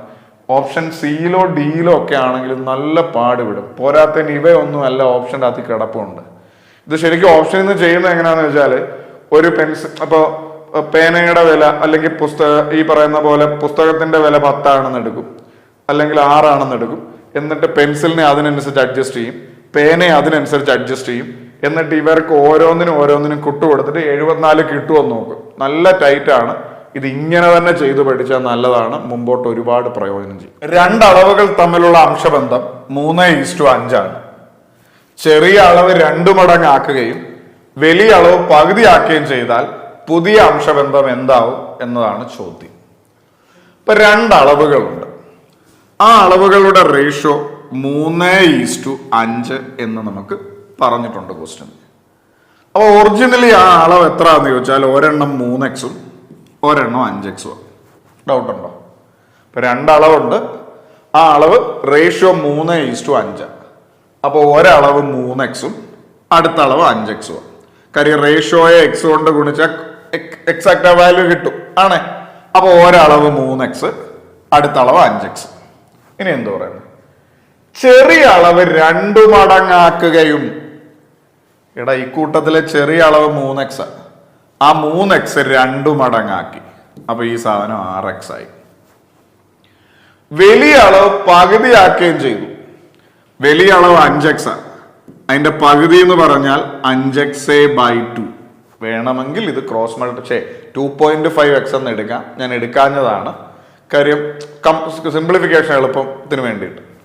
അങ്ങനെ ചെയ്താൽ പുതിയ അംശബന്ധം.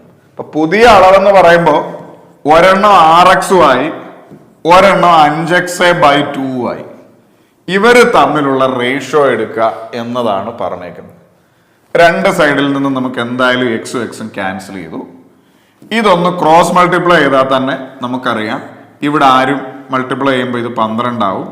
ഇവിടെ മൾട്ടിപ്ലൈ ചെയ്യാനായിട്ട് ആരുമില്ല. നമുക്ക് പറയാം 12:5 ആണ് പുതിയ അംശബന്ധം. 12:5. Option C is our answer. Set ആണ്. ഒന്നും കൂടെ പറയുന്നു, 2 അളവുകളുടെ അംശബന്ധം 3:5. അപ്പൊ ഒറിജിനലി ആദ്യത്തെ അളവ് 3x, രണ്ടാമത്തെ അളവ് 5x. ഒരളവ് 3x ആണെന്നും അടുത്ത അളവ് 5x ആണെന്നും നമുക്ക് മനസ്സിലായി. ചെറിയ അളവ് 2 മടങ്ങാക്കുകയും, ചെറിയ അളവ് 3x, അത് 2 മടങ്ങാക്കുക എന്ന് പറഞ്ഞാൽ 6x ആയി ഇൻറ്റു 2. ഇനി വലിയ അളവ് പകുതിയായി, വലിയ അളവ് 5x അത് പകുതിയാവുക എന്ന് പറഞ്ഞാൽ 5x/2. ഇങ്ങനെ അയച്ചു കഴിഞ്ഞ് പുതിയ അംശം എന്തത്ര? അപ്പൊ ഈ അളവുകൾ ഒരെണ്ണം ഇപ്പോ 6x ആയി, ഒരെണ്ണം ഇപ്പോ 5x/2 ആയി. ഇവരുടെ റേഷ്യോ എടുക്കാനാ പറയുന്നത്. രണ്ട് സൈഡിലും ഒരുപോലെ എക്സ് ഉണ്ട്, അത് നമുക്ക് ക്യാൻസൽ ചെയ്യാം. ഇനി വേറെ ഒന്നുമില്ല, ഈ സാധനം നമുക്ക് ക്രോസ് മൾട്ടിപ്ലൈ ചെയ്യാം. കാര്യം 2 റേഷ്യോ ഉണ്ട്, ക്രോസ് ചെയ്യാം. ഇവിടെ ഇത് രണ്ടും കൂടെ മൾട്ടിപ്ലൈ ചെയ്തു, 6ഉം 2ഉം 12:. ഇവിടുന്ന് പോയത് കൊണ്ട് ആരുമില്ല, അതുകൊണ്ട് 5 അതുപോലെ 12:5 ആണ് നമ്മുടെ ഉത്തരം. Option C is our answer. Set ആണ്. മുമ്പോട്ട് പോകാം. ഇനി ഞാൻ ഒരു കാര്യം കൂടെ പറയട്ടെ. ചില ആളുകൾ ഈ 2 വാല്യൂസിന്റെ LCM എടുത്തും ചെയ്യാറുണ്ട്. അങ്ങനെ ചെയ്താലും കുഴപ്പമൊന്നുമില്ല. ഇപ്പൊ ഒരു വാല്യൂ ഇപ്പൊ 6x ആയി, അടുത്ത വാല്യൂ 5x/2 ആയി. ഇവരുടെ റേഷ്യോ എടുക്കണം. 2 സൈഡിൽ നിന്ന് എക്സ് കട്ടായി. ബാക്കി എന്തേ ഉള്ളൂ? 6:5/2 എന്ന് വന്നു. ഇനി ഞാൻ ജസ്റ്റ് ഇത് ക്രോസ് ചെയ്ത് കാണിച്ചു. ഇനി 2 കൂടുതലാണെങ്കിൽ ക്രോസിങ് നടക്കത്തില്ല. അതുകൊണ്ട് നമ്മൾ ഈ ഛേദത്തിന്റെ LCM എടുക്കണം. ഫ്രാക്ഷൻ ആയിട്ടുള്ള ഏത് റേഷ്യോ ആയാലും ഫ്രാക്ഷൻ മാറ്റാൻ അവരുടെ ഛേദത്തിന്റെ LCM എടുക്കണം. ഇതിന്റെ താഴെ ആരും ഇല്ലാത്തതുകൊണ്ട് 1, ഇത് 2 ഓൾറെഡി ഉണ്ട്. 1ന്റെ 2ന്റെ LCM നമുക്ക് എല്ലാവർക്കും അറിയാൻ 2 കിട്ടുക. ആ 2 ആ LCM ഇവിടെയും ഇവിടെയും ഗുണിക്കുക. ഇവിടെ വെട്ടാനായിട്ട് ആരും ഇല്ലാത്തതുകൊണ്ട് ഇത് 12 ആയി. ഇതും എന്തായാലും വെട്ടി പോകും, ബാക്കി 5 ആയി. 12:5 എന്ന് ഇങ്ങനെ ചെയ്യുന്നവരുണ്ട്. അതിനൊന്നും യാതൊരു തെറ്റുമില്ല. ഞാൻ പിന്നെ 2 പേരെ ഉള്ളതുകൊണ്ട് ജസ്റ്റ് ക്രോസ് ചെയ്ത് കാണിച്ചതേ ഉള്ളൂ. ഒന്നുകൂടെ പറയുന്നു. ഇവിടെ 6 ഉണ്ട്, ഇവിടെ 5/2 ഉണ്ട്, എക്സ് പോയ. അപ്പോ ഇവരുടെ ഛേദം ഇവിടെ 1, ഇവിടെ 2 ഡിനോമിനേറ്റർ. 1ന്റെ 2ന്റെ LCM എടുത്തു, അത് 2 ആണ്. ആ 2 ഓരോടത്തടുത്തും നമ്മൾ മൾട്ടിപ്ലൈ ചെയ്തു. ഇവിടെ വെട്ടാനായിട്ടൊന്നുമില്ല, 12. ഇവിടെ ഇത് പോയപ്പോ 5. നമ്മുടെ ഉത്തരം 12:5 ആണ് എന്ന് ഇങ്ങനെ വേണമെങ്കിലും നമുക്ക് പറയാം. ഞാൻ ജസ്റ്റ് പറഞ്ഞതേ ഉള്ളൂ. അടുത്ത ചോദ്യം ഇതാ. കുറച്ച് ടൈറ്റ് ആയ ഒരു ചോദ്യമാണ്. 9ാം ക്ലാസ്സിലെ ഒരു ചോദ്യമാണ്. ശ്രദ്ധിക്കുക. ഒരാൾ 10,000 രൂപ ഭാഗിച്ച് 2 പദ്ധതികളിലായി നിക്ഷേപിച്ചു. 8%, 9%മാണ് വാർഷിക പലിശ നിരക്ക്. 1 വർഷം കഴിഞ്ഞ് 2 പദ്ധതികളിൽ നിന്നുമായി 875 രൂപ പലിശ കിട്ടി. ആദ്യ ബാങ്കിൽ നിക്ഷേപിച്ച തുക എത്ര എന്നതാണ് ചോദ്യം. ഇത് പരീക്ഷയ്ക്ക് വന്ന ഇത് പ്രോപ്പറായി ചെയ്യാൻ ടെക്സ്റ്റിലുള്ള ചോദ്യമാണ്. ഇത് പ്രോപ്പറായി ചെയ്യാൻ നിന്നാൽ അത്യാവശ്യം നിങ്ങളെ ഇത്ര ഇജ്ഞ വരപ്പിക്കാൻ കഴിവുള്ള നല്ലൊരു ചോദ്യമാണിത്. വളരെ സിമ്പിൾ ആയിട്ട് ഇത് എങ്ങനെ ചെയ്യാം എന്നാണ് പറയാൻ പോകുന്നത്. ഒരാള് 2 ബാങ്കിലായിട്ട് 10,000 രൂപ ഇട്ടു. ചിലപ്പോൾ അവൻ 5,000 ആയിരിക്കും ഇട്ടേക്കുന്നത്, ചിലപ്പോൾ 6,000 ആയിരിക്കും ഇട്ടേക്കുന്നത്, ചിലപ്പോൾ 6,000 4,000 ആയിരിക്കും ഇട്ടിരിക്കുന്നത്, ചിലപ്പോ 3,000 7,000 ആയിരിക്കും. വാട്ടവർ 2 ബാങ്കിലായിട്ട് 10,000 രൂപ ഇട്ടു. ഓരോ ബാങ്കിൽ എത്ര നമുക്ക് അറിയില്ല. ആദ്യത്തെ ബാങ്കിൽ 8% പലിശയും രണ്ടാമത്തെ ബാങ്കിൽ 9% പലിശയും. ഇവൻ ഇട്ടിട്ട് ലാസ്റ്റിൽ അവന് ഈ 2 നിന്നും 875 രൂപ പലിശ കിട്ടി. 875 എങ്കിൽ ആദ്യ ബാങ്കിൽ നിക്ഷേപിച്ചത് എത്ര എന്നാണ് ചോദ്യം. ചോദ്യം ഒന്നുകൂടെ. ഒരുത്തം കൊണ്ടുപോയി 2 ബാങ്കിലായിട്ട് 10,000 രൂപ കൊണ്ടിട്ടു. ഒരു ബാങ്കിൽ 8%, ഒരു ബാങ്കിൽ 9%. ഈ 2 നിന്നും ഇവന് 875 രൂപ പലിശ കിട്ടി. അങ്ങനെയാണ് ആദ്യത്തെ ബാങ്കിൽ ഇട്ടത് എത്ര എന്നാണ് ചോദ്യം. എങ്ങനെയുണ്ട് ശ്രദ്ധിക്കുക മക്കളെ. നമുക്ക് ഒന്ന് നല്ലവണ്ണം ശ്രദ്ധിച്ചാൽ മനസ്സിലാവും. ഇവൻ ഓവറോള് കിട്ടിയത് 10,000 രൂപയ്ക്ക് 875 രൂപ പലിശയാണ്. 10,000-ന് മക്കളെ 875 രൂപ പലിശ കിട്ടി. 10,000-ന്റെ എത്ര ശതമാനമാണ് 875 എന്ന് നമുക്കൊന്ന് നോക്കാം. 100 പോയി, 875/100 ആയി. 2 സ്ഥാനം മാറ്റി പോയിന്റ് ഇട്ട 8.75. അതായത് ഇവൻ ഓവറോൾ കിട്ടിയ പലിശ എന്ന് പറയുന്നത് 8.75%. ഡൗട്ട് ഉണ്ടോ? എങ്ങനെയാ? 10,000 രൂപ അവൻ ആർക്കെങ്കിലും കൊടുത്തോട്ടെ, ഏതെങ്കിലും പദ്ധതിയിൽ ഇട്ടോട്ടെ, ഏതെങ്കിലും ബാങ്കിൽ ഇട്ടോട്ടെ, എവിടെയെങ്കിലും കൊടുക്കട്ടെ, അവൻ 875 രൂപ പലിശ കിട്ടി. 10,000-ന് 875 രൂപ പലിശ. അപ്പൊ 10,000-ന്റെ എത്ര ശതമാനമാണ് 875 എന്ന് നമുക്കൊന്ന് കണ്ടുപിടിക്കാം. കാര്യം 10,000-ന് 875 അല്ല കിട്ടി. അപ്പൊ ഇത് പോയി 875/100 ഏതെങ്കിലും ഒരു സംഖ്യയെ 100 കൊണ്ട് ഹരിക്കാൻ 2 സ്ഥാനം മാറ്റി പോയിന്റ് ഇട്ടു, 8.75. അപ്പൊ അവൻ ആകെ കിട്ടിയത് 8.75% അവന് കിട്ടിയത്. ഇനി അലിഗേഷൻ എന്ന് പറഞ്ഞ ഒരു മെത്തേഡിൽ ഇത് ഇട്ടുകൊടുത്താൽ കുറച്ചും കൂടെ ഈസി ആയിട്ട് സാധനം കിട്ടും. അലിഗേഷൻ ഡീറ്റെയിൽ ആയിട്ട് എപ്പോഴെങ്കിലും എടുക്കാം, നിങ്ങൾ ശ്രദ്ധിക്കുക. ഇവന് ഒന്നാമത്തെ ബാങ്കിൽ ഇട്ടത് 8% പലിശ നിരക്കില, രണ്ടാമത്തെ ബാങ്കിൽ ഇട്ടത് 9% പലിശ നിരക്കില. ശ്രദ്ധിച്ചോണേ, 9% പലിശ നിരക്കില. ഒന്നാമത്തെ ബാങ്കിൽ 8%, രണ്ടാമത്തെ ബാങ്കിൽ 9%.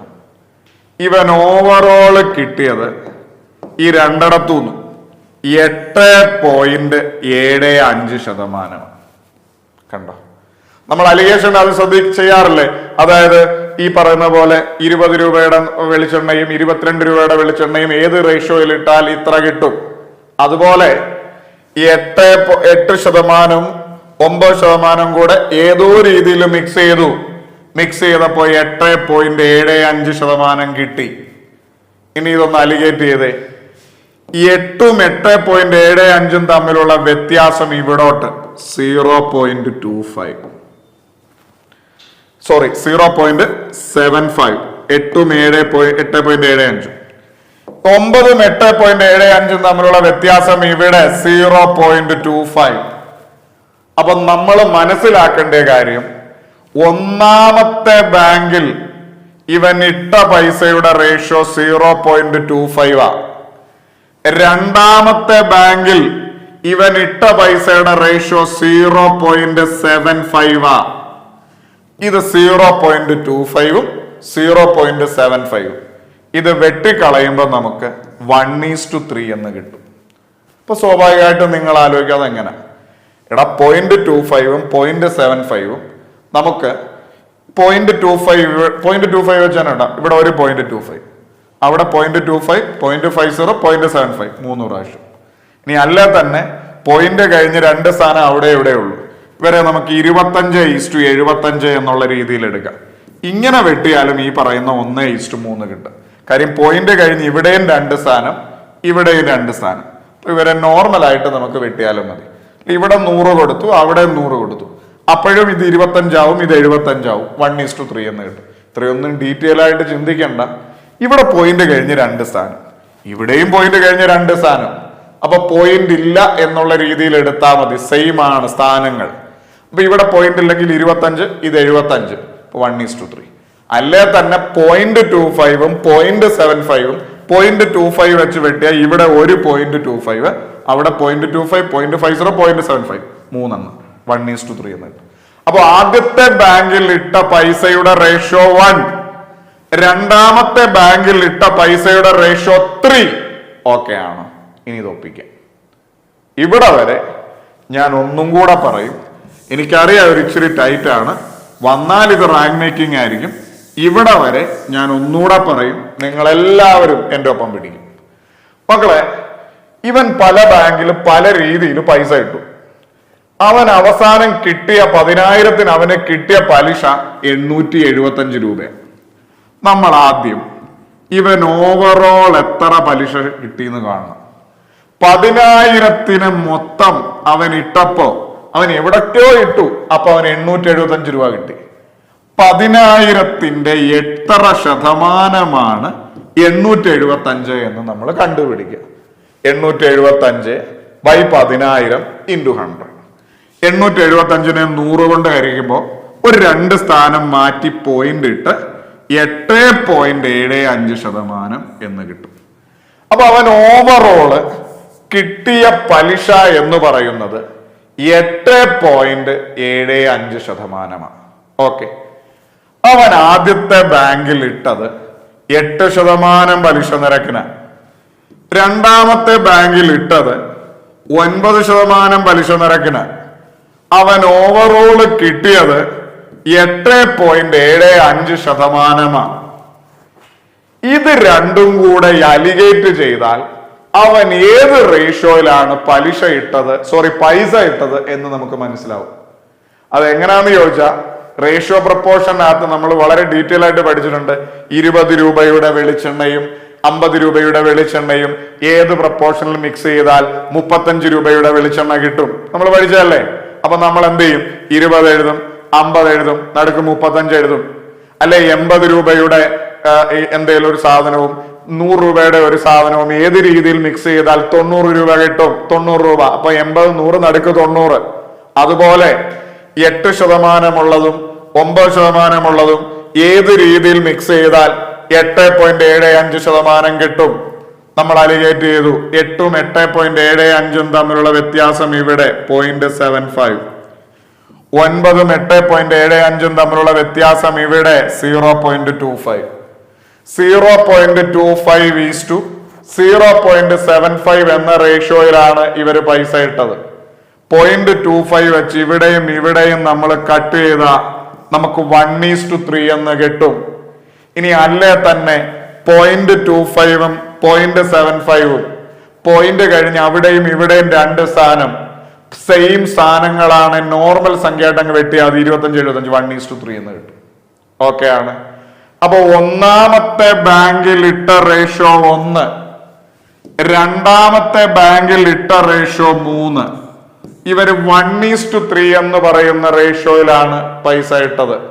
10,000 രൂപ 1:3 എന്ന് പറയുന്ന റേഷ്യോയിലാണ് ഇട്ടത്. അപ്പോഴേ ഉറപ്പിച്ചോണം, ആദ്യത്തെ ബാങ്കിൽ നിക്ഷേപിച്ച തുക എത്രയാണെന്നറിയാൻ ആദ്യത്തെ ബാങ്കിന്റെ റേഷ്യോ ആയ 1/, ടോട്ടൽ റേഷ്യോ ആയ 4 × 10,000. രണ്ടാമത്തെ ബാങ്കിൽ നിക്ഷേപിച്ച തുക എത്രയാണെന്നറിയാൻ രണ്ടാമത്തെ ബാങ്കിന്റെ റേഷ്യോ ആയ 3/, ടോട്ടൽ റേഷ്യോ ആയ 4 × 10,000. നമ്മളോട് ചോദിച്ചേക്കുന്നു ആദ്യത്തെ ബാങ്കിൽ ഇട്ടത് എത്ര. ആദ്യ ബാങ്കിൽ 10,000 രൂപയാ മൊത്തം. ആദ്യത്തെ ബാങ്കിൽ കണ്ടുപിടിക്കാൻ 1/, ടോട്ടൽ റേഷ്യോ ആയ 4 × 10,000. 10,000ത്തെ 4 കൊണ്ട് ഭാഗിച്ച് നമ്മുടെ ഉത്തരം 2,500 സെറ്റാണ്. ഇനി രണ്ടാമത്തെ ബാങ്കിൽ ഇവൻ എത്രയാ കിട്ടിയെന്ന് കാണാൻ രണ്ടാമത്തെ ബാങ്കിന്റെ റേഷ്യോ ആയ 3/, ടോട്ടൽ റേഷ്യോ ആയ 4 × 10,000 അത് ചെയ്താൽ നമുക്ക് 7,500 കിട്ടും. ഇനി അല്ലെ ഇങ്ങനെ ചിന്തിച്ചാലും മതി. മൊത്തം 4 റേഷ്യോ 1, 3, 4 റേഷ്യോ ആണ് 10,000. അപ്പോൾ റേഷ്യോ 2,500. ആദ്യത്തെ ബാങ്കിലിട്ടത് 1 റേഷ്യോ 2,500. രണ്ടാമത്തെ ബാങ്കിലിട്ട 3 റേഷ്യോ 7,500. ഓക്കെ, വളരെ പെട്ടെന്ന് ഒന്നുകൂടെ വളരെ പാടാണ്, ഒന്നുകൂടെ പറയാം, ശ്രദ്ധിക്കുക. 2 പദ്ധതികളിലായി 10,000 രൂപ ഇട്ടു. 2 പദ്ധതികളായി 10,000 രൂപ ഇട്ടപ്പോ ഇവന് 875 രൂപ കിട്ടി. അപ്പോഴേ ഓർത്തോണം ഇവൻ ഓവറോൾ എത്ര ശതമാനം പലിശ കിട്ടി. 875 10,000 രൂപയ്ക്ക് കിട്ടിയത്.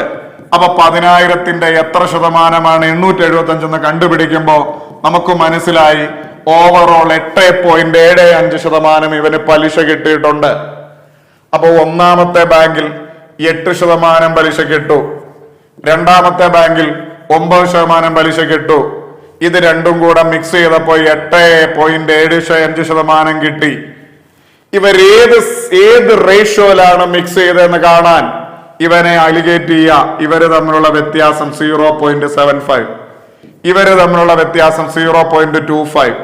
ഇത് വെട്ടിക്കളയുമ്പോൾ നമുക്ക് മനസ്സിലായി 1:3. ഒന്നാമത്തെ ബാങ്കിൽ ഇട്ട പൈസയുടെ റേഷ്യോ 1, രണ്ടാമത്തെ ബാങ്കിൽ ഇട്ട പൈസയുടെ റേഷ്യോ 3. അതായത് 10,000 രൂപ 1:3 എന്ന റേഷ്യോയിലാണ് ഇവർ ഇട്ടിരിക്കുന്നത്. അപ്പൊ ആദ്യത്തെ ബാങ്കിൽ ഇട്ടത് എത്ര രൂപയാണെന്ന് കാണാൻ ആദ്യത്തെ ബാങ്കിന്റെ റേഷ്യോ ആയ 1/, ടോട്ടൽ റേഷ്യോ ആയ 4 × 10,000. ഇത് വെട്ടിക്കളയുമ്പോ നമ്മുടെ ഉത്തരം സിമ്പിൾ ആയിട്ട് കിട്ടും 2,500. Option B. ഓക്കെ ആണ്? നിങ്ങളുടെ ഭാഗത്തൂടെ ഒന്നുകൂടെ ചെയ്തു നോക്കണം. വന്നാൽ ഒബ്വിയസ്ലി റാങ്ക് മേക്കിംഗ് ആവാൻ സാധ്യതയുള്ള ചോദ്യങ്ങൾ ഒന്നാണ്. നല്ല ചോദ്യമാണ്. അടുത്തതൊരു സ്റ്റേറ്റ്മെന്റ് ചോദ്യമാണ്. 5ാം ക്ലാസ്സിൽ പഠിക്കുന്ന ഇമ്പോർട്ടന്റ് ആയിട്ടുള്ള 2 കാര്യങ്ങൾ സ്റ്റേറ്റ്മെന്റ് ആക്കി എഴുതി വെച്ചിരിക്കുകയാണ്. നിർബന്ധമായും നിങ്ങൾ ഇതിൽ നോട്ടിൽ എഴുതണം, മസ്റ്റ് ആണ്. ചോദ്യം ഇങ്ങനെയാണ്: താഴെ തന്നിരിക്കുന്ന പ്രസ്താവനകൾ വായിച്ച് കൃത്യമായത് തിരഞ്ഞെടുക്കുക. പ്രസ്താവന 1: 1 കഴിഞ്ഞ് വലതുവശത്ത് 100 പൂജ്യങ്ങൾ വരുന്ന സംഖ്യകളെ ഗൂഗോൾ എന്നറിയപ്പെടും. കാപ്രേക്കർ സ്ഥിരസംഖ്യ, കാർപ്രേക്കർ കോൺസ്റ്റന്റ് എന്നറിയപ്പെടുന്ന സംഖ്യ 6714 ആണ്. 4 ഓപ്ഷൻസ് ഉണ്ട്. മക്കളെ, നമുക്ക് ഒന്നാമത്തെ സ്റ്റേറ്റ്മെന്റ് ശ്രദ്ധിക്കാം. 1 കഴിഞ്ഞ് വലതുവശത്ത് 100 പൂജ്യങ്ങൾ വരുന്ന സംഖ്യകളെ ഗൂഗോൾ എന്നറിയപ്പെടും. 100% ഈ ഒരു സ്റ്റേറ്റ്മെന്റ് ശരിയാണ്. നോട്ടിൽ എഴുതി വെക്കണം. മക്കളെ, 1 കഴിഞ്ഞ് ഇങ്ങനെ പൂജ്യങ്ങൾ 100 പൂജ്യങ്ങൾ വരുന്നതിനെയാണ്, അങ്ങനെ 100 പൂജ്യങ്ങൾ വരുന്ന സംഖ്യകൾക്ക് ഒരു പേരുണ്ട്, ഗൂഗോൾ എന്നാണ്.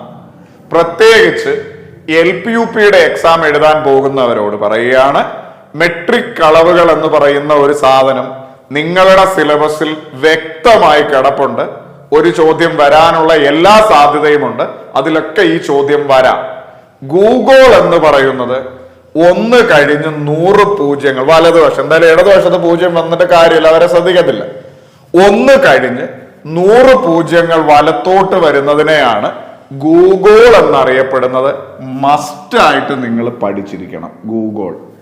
ഗൂഗോളിനെ 10⁻100നെയാണ് ഈ ഗൂഗോൾ എന്ന് പറയുന്നു. അതും കൂടെ എഴുതി വെക്കുക. 10⁻100, 10⁻100നെ വിളിക്കുന്ന പേരാണ് ഗൂഗോൾ. ഗൂഗോളിന് 1 കഴിഞ്ഞ് 100 പൂജ്യങ്ങൾ അങ്ങോട്ടുണ്ടാവും. ഇപ്പൊ 10⁻1ന് എത്ര പൂജ്യമുണ്ട്? 10, 1 പൂജ്യമല്ലേ ഉള്ളൂ. 10⁻2ന് 100, എത്ര പൂജ്യമുണ്ട്? 2 പൂജ്യം. 10⁻3 1000, 3 പൂജ്യം. അതേപോലെ 10⁻100 100 പൂജ്യം. അതായത് 1 കഴിഞ്ഞ് 100 പൂജ്യങ്ങൾ അങ്ങോട്ട് വരുന്നതിനെയാണ് ഗൂഗോൾ എന്ന് പറയുന്നു. 10ന്റെ പവറായിട്ട് എഴുതിയാൽ 10⁻100. അപ്പോ നോട്ടിൽ എഴുതി വെക്കുക, എന്താണ് ഗൂഗോൾ? 1 കഴിഞ്ഞ് അങ്ങോട്ട് 100 പൂജ്യങ്ങൾ വരുന്ന സംഖ്യയെ വിളിക്കുന്ന പേരാണ് ഗൂഗോൾ, അല്ലെങ്കിൽ 10⁻100. ഒന്നുകിൽ 1 കഴിഞ്ഞ് അങ്ങോട്ട് 100 പൂജ്യം വരുന്ന സംഖ്യകളെ ഗൂഗോൾ എന്ന് പറയുന്നു.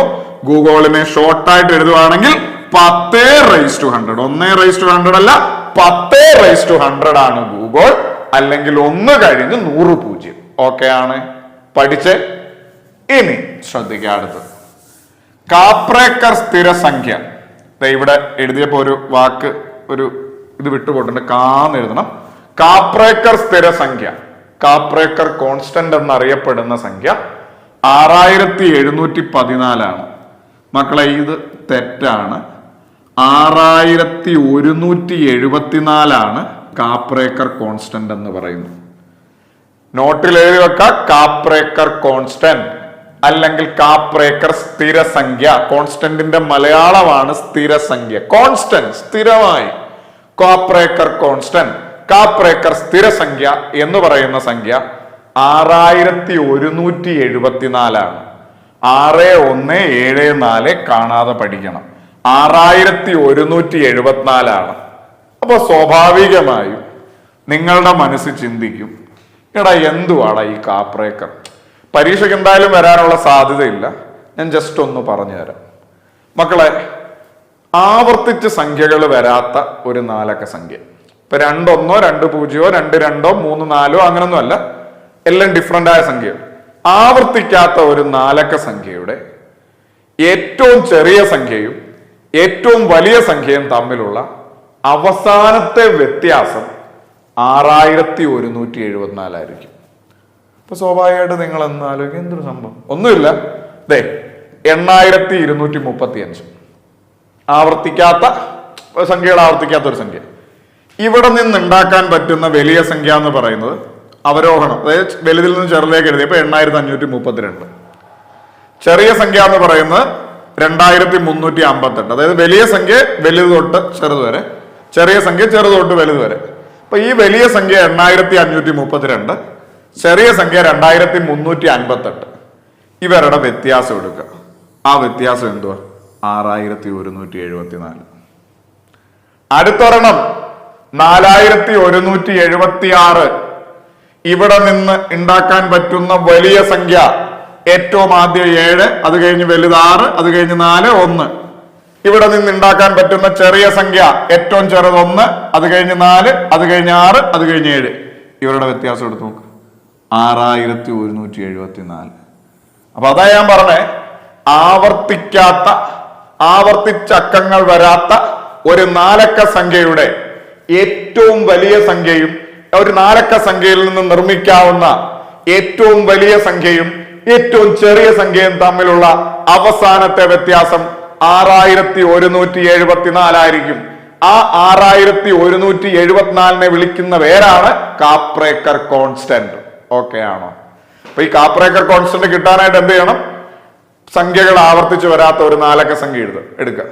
ആ 4 അക്ക സംഖ്യയിൽ നിന്ന് ഉണ്ടാക്കാൻ പറ്റുന്ന വലിയ സംഖ്യ എടുക്കുക, അതായത് വലുതിൽ നിന്ന് ചെറുതിലേക്ക്.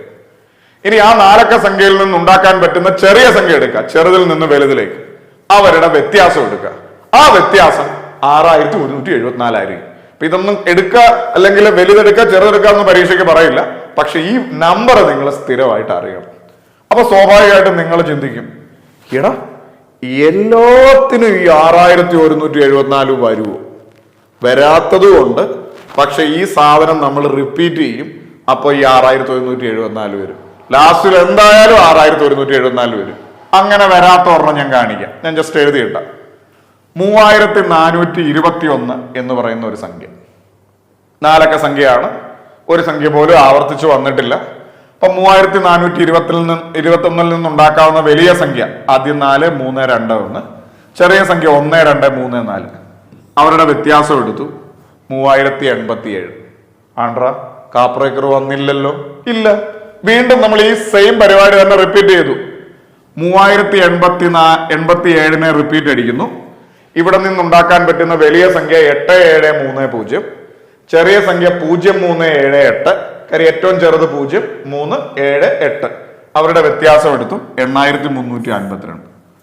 അപ്പോഴും നമ്മൾ വിചാരിക്കും, ഇവിടെ കാപ്രേക്കർ വന്നില്ല, വരണ്ട. വീണ്ടും ഇത് റിപ്പീറ്റ് ചെയ്യുന്നു 8352 വെച്ച്. 8352 വലിയ സംഖ്യ 8532, ചെറിയ സംഖ്യ 2358. ഇവരുടെ വ്യത്യാസം എടുത്തു 6174. 6174 കാപ്രേക്കറാണ്. അപ്പൊ ഞാൻ അതാ പറഞ്ഞേ, ഒരു 4 അക്ക സംഖ്യയുടെ ആ ഒരു 4 അക്ക സംഖ്യ ആവർത്തിച്ചു വരാത്ത ഒരു 4 അക്ക സംഖ്യയിൽ നിന്ന് ഉണ്ടാക്കാൻ പറ്റുന്ന വലിയ സംഖ്യയും ചെറിയ സംഖ്യയും തമ്മിലുള്ള ഏറ്റവും അവസാനത്തെ വ്യത്യാസം 6174 ആയിരിക്കും. ഈ ഇപ്പൊ കിട്ടിയ 6174 വീണ്ടും ഇതേ പണി ചെയ്ത് നോക്ക്, അപ്പൊ തന്നെ വരും. അപ്പോ ഞാൻ ഒന്നുകൂടെ പറയുന്നു, കാപ്രേക്കർ സ്ഥിരസംഖ്യ എന്ന് പറയുന്നത് എന്താണ്? അക്കങ്ങൾ ആവർത്തിച്ചു വരാത്ത ഒരു 4 അക്ക സംഖ്യയിൽ നിന്ന് ഏറ്റവും വലിയ സംഖ്യ ഉണ്ടാക്കുക, ചെറിയ സംഖ്യ ഉണ്ടാക്കുക. അവരുടെ അവസാനത്തെ വ്യത്യാസമായി നമുക്ക് വരാൻ പോകുന്നത് 6174 ആ സംഖ്യ വിളിക്കുന്ന പേരാണ് കാപ്രേക്കർ സ്ഥിരസംഖ്യ, കാപ്രേക്കർ കോൺസ്റ്റന്റ്. ഇനി ഞാൻ ഒരു കാര്യം കൂടെ പറയട്ടെ. ഇത് കാപ്രേക്കർ കോൺസ്റ്റന്റ് എന്ന് പറയുന്ന വിളിക്കാൻ കാര്യം, ഇത് കാപ്രേക്കർ എന്ന് പറയുന്ന ഒരു മഹാരാഷ്ട്രയിലുള്ള ഒരു സയന്റിസ്റ്റ് ആണ്, ഗണിതശാസ്ത്രജ്ഞനാണ്. ഇങ്ങനെ ഒരു സംഭവം ഉണ്ടെന്നും 4 അക്ക സംഖ്യക്ക് ഇത് ഇങ്ങനെ റിപ്പീറ്റ് ആയിട്ട് വരുമെന്നും ഒക്കെ കണ്ടുപിടിച്ച് മഹാരാഷ്ട്രയിലുള്ള ഒരു ഗണിതശാസ്ത്രജ്ഞനായിരുന്നു. അതുകൊണ്ടാണ് അദ്ദേഹത്തിന്റെ പേരിൽ കാപ്രേക്കർ കോൺസ്റ്റന്റ് അല്ലെങ്കിൽ കാപ്രേക്കർ സ്ഥിരസംഖ്യ എന്ന പേരിൽ ഇത് അറിയപ്പെടുന്നത്. നമുക്ക് മിനിമം എന്നല്ല, ഇത് എന്തായാലും നിർബന്ധമായിട്ടും പഠിക്കണം. 5ാം ക്ലാസ്സിലെ ടെക്സ്റ്റിലുള്ളതാണ്. കാപ്രേക്കർ കോൺസ്റ്റന്റ് എന്ന് പറഞ്ഞാൽ 6174 ആണ്. അപ്പോ നമ്മൾ ഇതിനകത്ത് 2 കാര്യങ്ങൾ പഠിച്ചു. ഗൂഗോൾ എന്ന് പറഞ്ഞാൽ 1 കഴിഞ്ഞ് വലത്തോട്ട് 100 പൂജ്യങ്ങൾ വരുന്നതിനെയാണ് ഗൂഗോൾ എന്നറിയപ്പെടുക. അതിനെ അല്ലാതെ എഴുതുവാണെങ്കിൽ 10⁻100. 10⁻1 10 ഒരു പൂജ്യമേ ഉള്ളൂ. 10⁻2 100 2 പൂജ്യമുണ്ട്. 10⁻3 1000 3 പൂജ്യമുണ്ട്. അതേപോലെ 10⁻100 എന്ന് പറയുന്നത് 100 പൂജ്യം. അപ്പൊ 1 കഴിഞ്ഞ് 100 പൂജ്യം വരുന്നതിനെ ഗൂഗോൾ എന്നറിയപ്പെടും. അല്ല 10⁻100 ഗൂഗോൾ എന്നറിയപ്പെടും. പിന്നെ കാപ്രേക്കർ സ്ഥിരസംഖ്യ എന്ന് പറയുന്നത് 6174 ഈ സ്റ്റേറ്റ്മെന്റിൽ ആദ്യത്തേത് ശരിയും രണ്ടാമത്തേത് തെറ്റും. 6700 അല്ല 6174 അപ്പൊ ഒന്ന് മാത്രം ശരിയാണ്. സെറ്റാണ്. Option A is our answer. ഒന്ന് മാത്രം ശരി. ഓക്കെ, അപ്പൊ ഇത് രണ്ടും പഠിച്ചു എന്ന് കരുതുന്നു. അടുത്ത ചോദ്യം, ഒരു വൃത്താംശത്തിൽ കേന്ദ്രകോൺ 40 ഡിഗ്രി ആയ ചാപത്തിന്റെ നീളം 3 പൈ സെന്റിമീറ്റർ ആണ് എങ്കിൽ വൃത്തത്തിന്റെ ആരം എത്ര സെന്റിമീറ്റർ ആണ് എന്നതാണ് ചോദ്യം. 9ാം ക്ലാസ്സിലെ ഒരു ചോദ്യമാണ് മക്കളെ. വൃത്താംശവുമായി ബന്ധപ്പെട്ട ഒരു ചോദ്യമാണ്. എനിക്കൊരു 2-3 കാര്യങ്ങൾ നിങ്ങളോട് പറയാനുണ്ട്, കേക്ക് മക്കളെ. എന്താണ് വൃത്താംശം?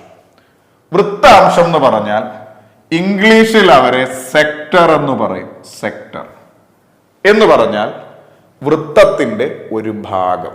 വൃത്താംശം വൃത്താംശം കേട്ടാ തന്നെ അറിയാലോ, വൃത്തത്തിന്റെ ഒരു ഭാഗം അല്ലെ സെക്ടർ എന്ന് പറയും. അതായത് നോക്ക്, ഇതൊരു വൃത്തമാണെങ്കിൽ അതിന്റെ സെന്ററിൽ നിന്ന് നമ്മൾ ഇത്രയും പോർഷൻ അടത്തി മാറ്റും. ഇതൊരു സെക്ടറാണ്, വൃത്തത്തിന്റെ ഭാഗം, വൃത്താംശം.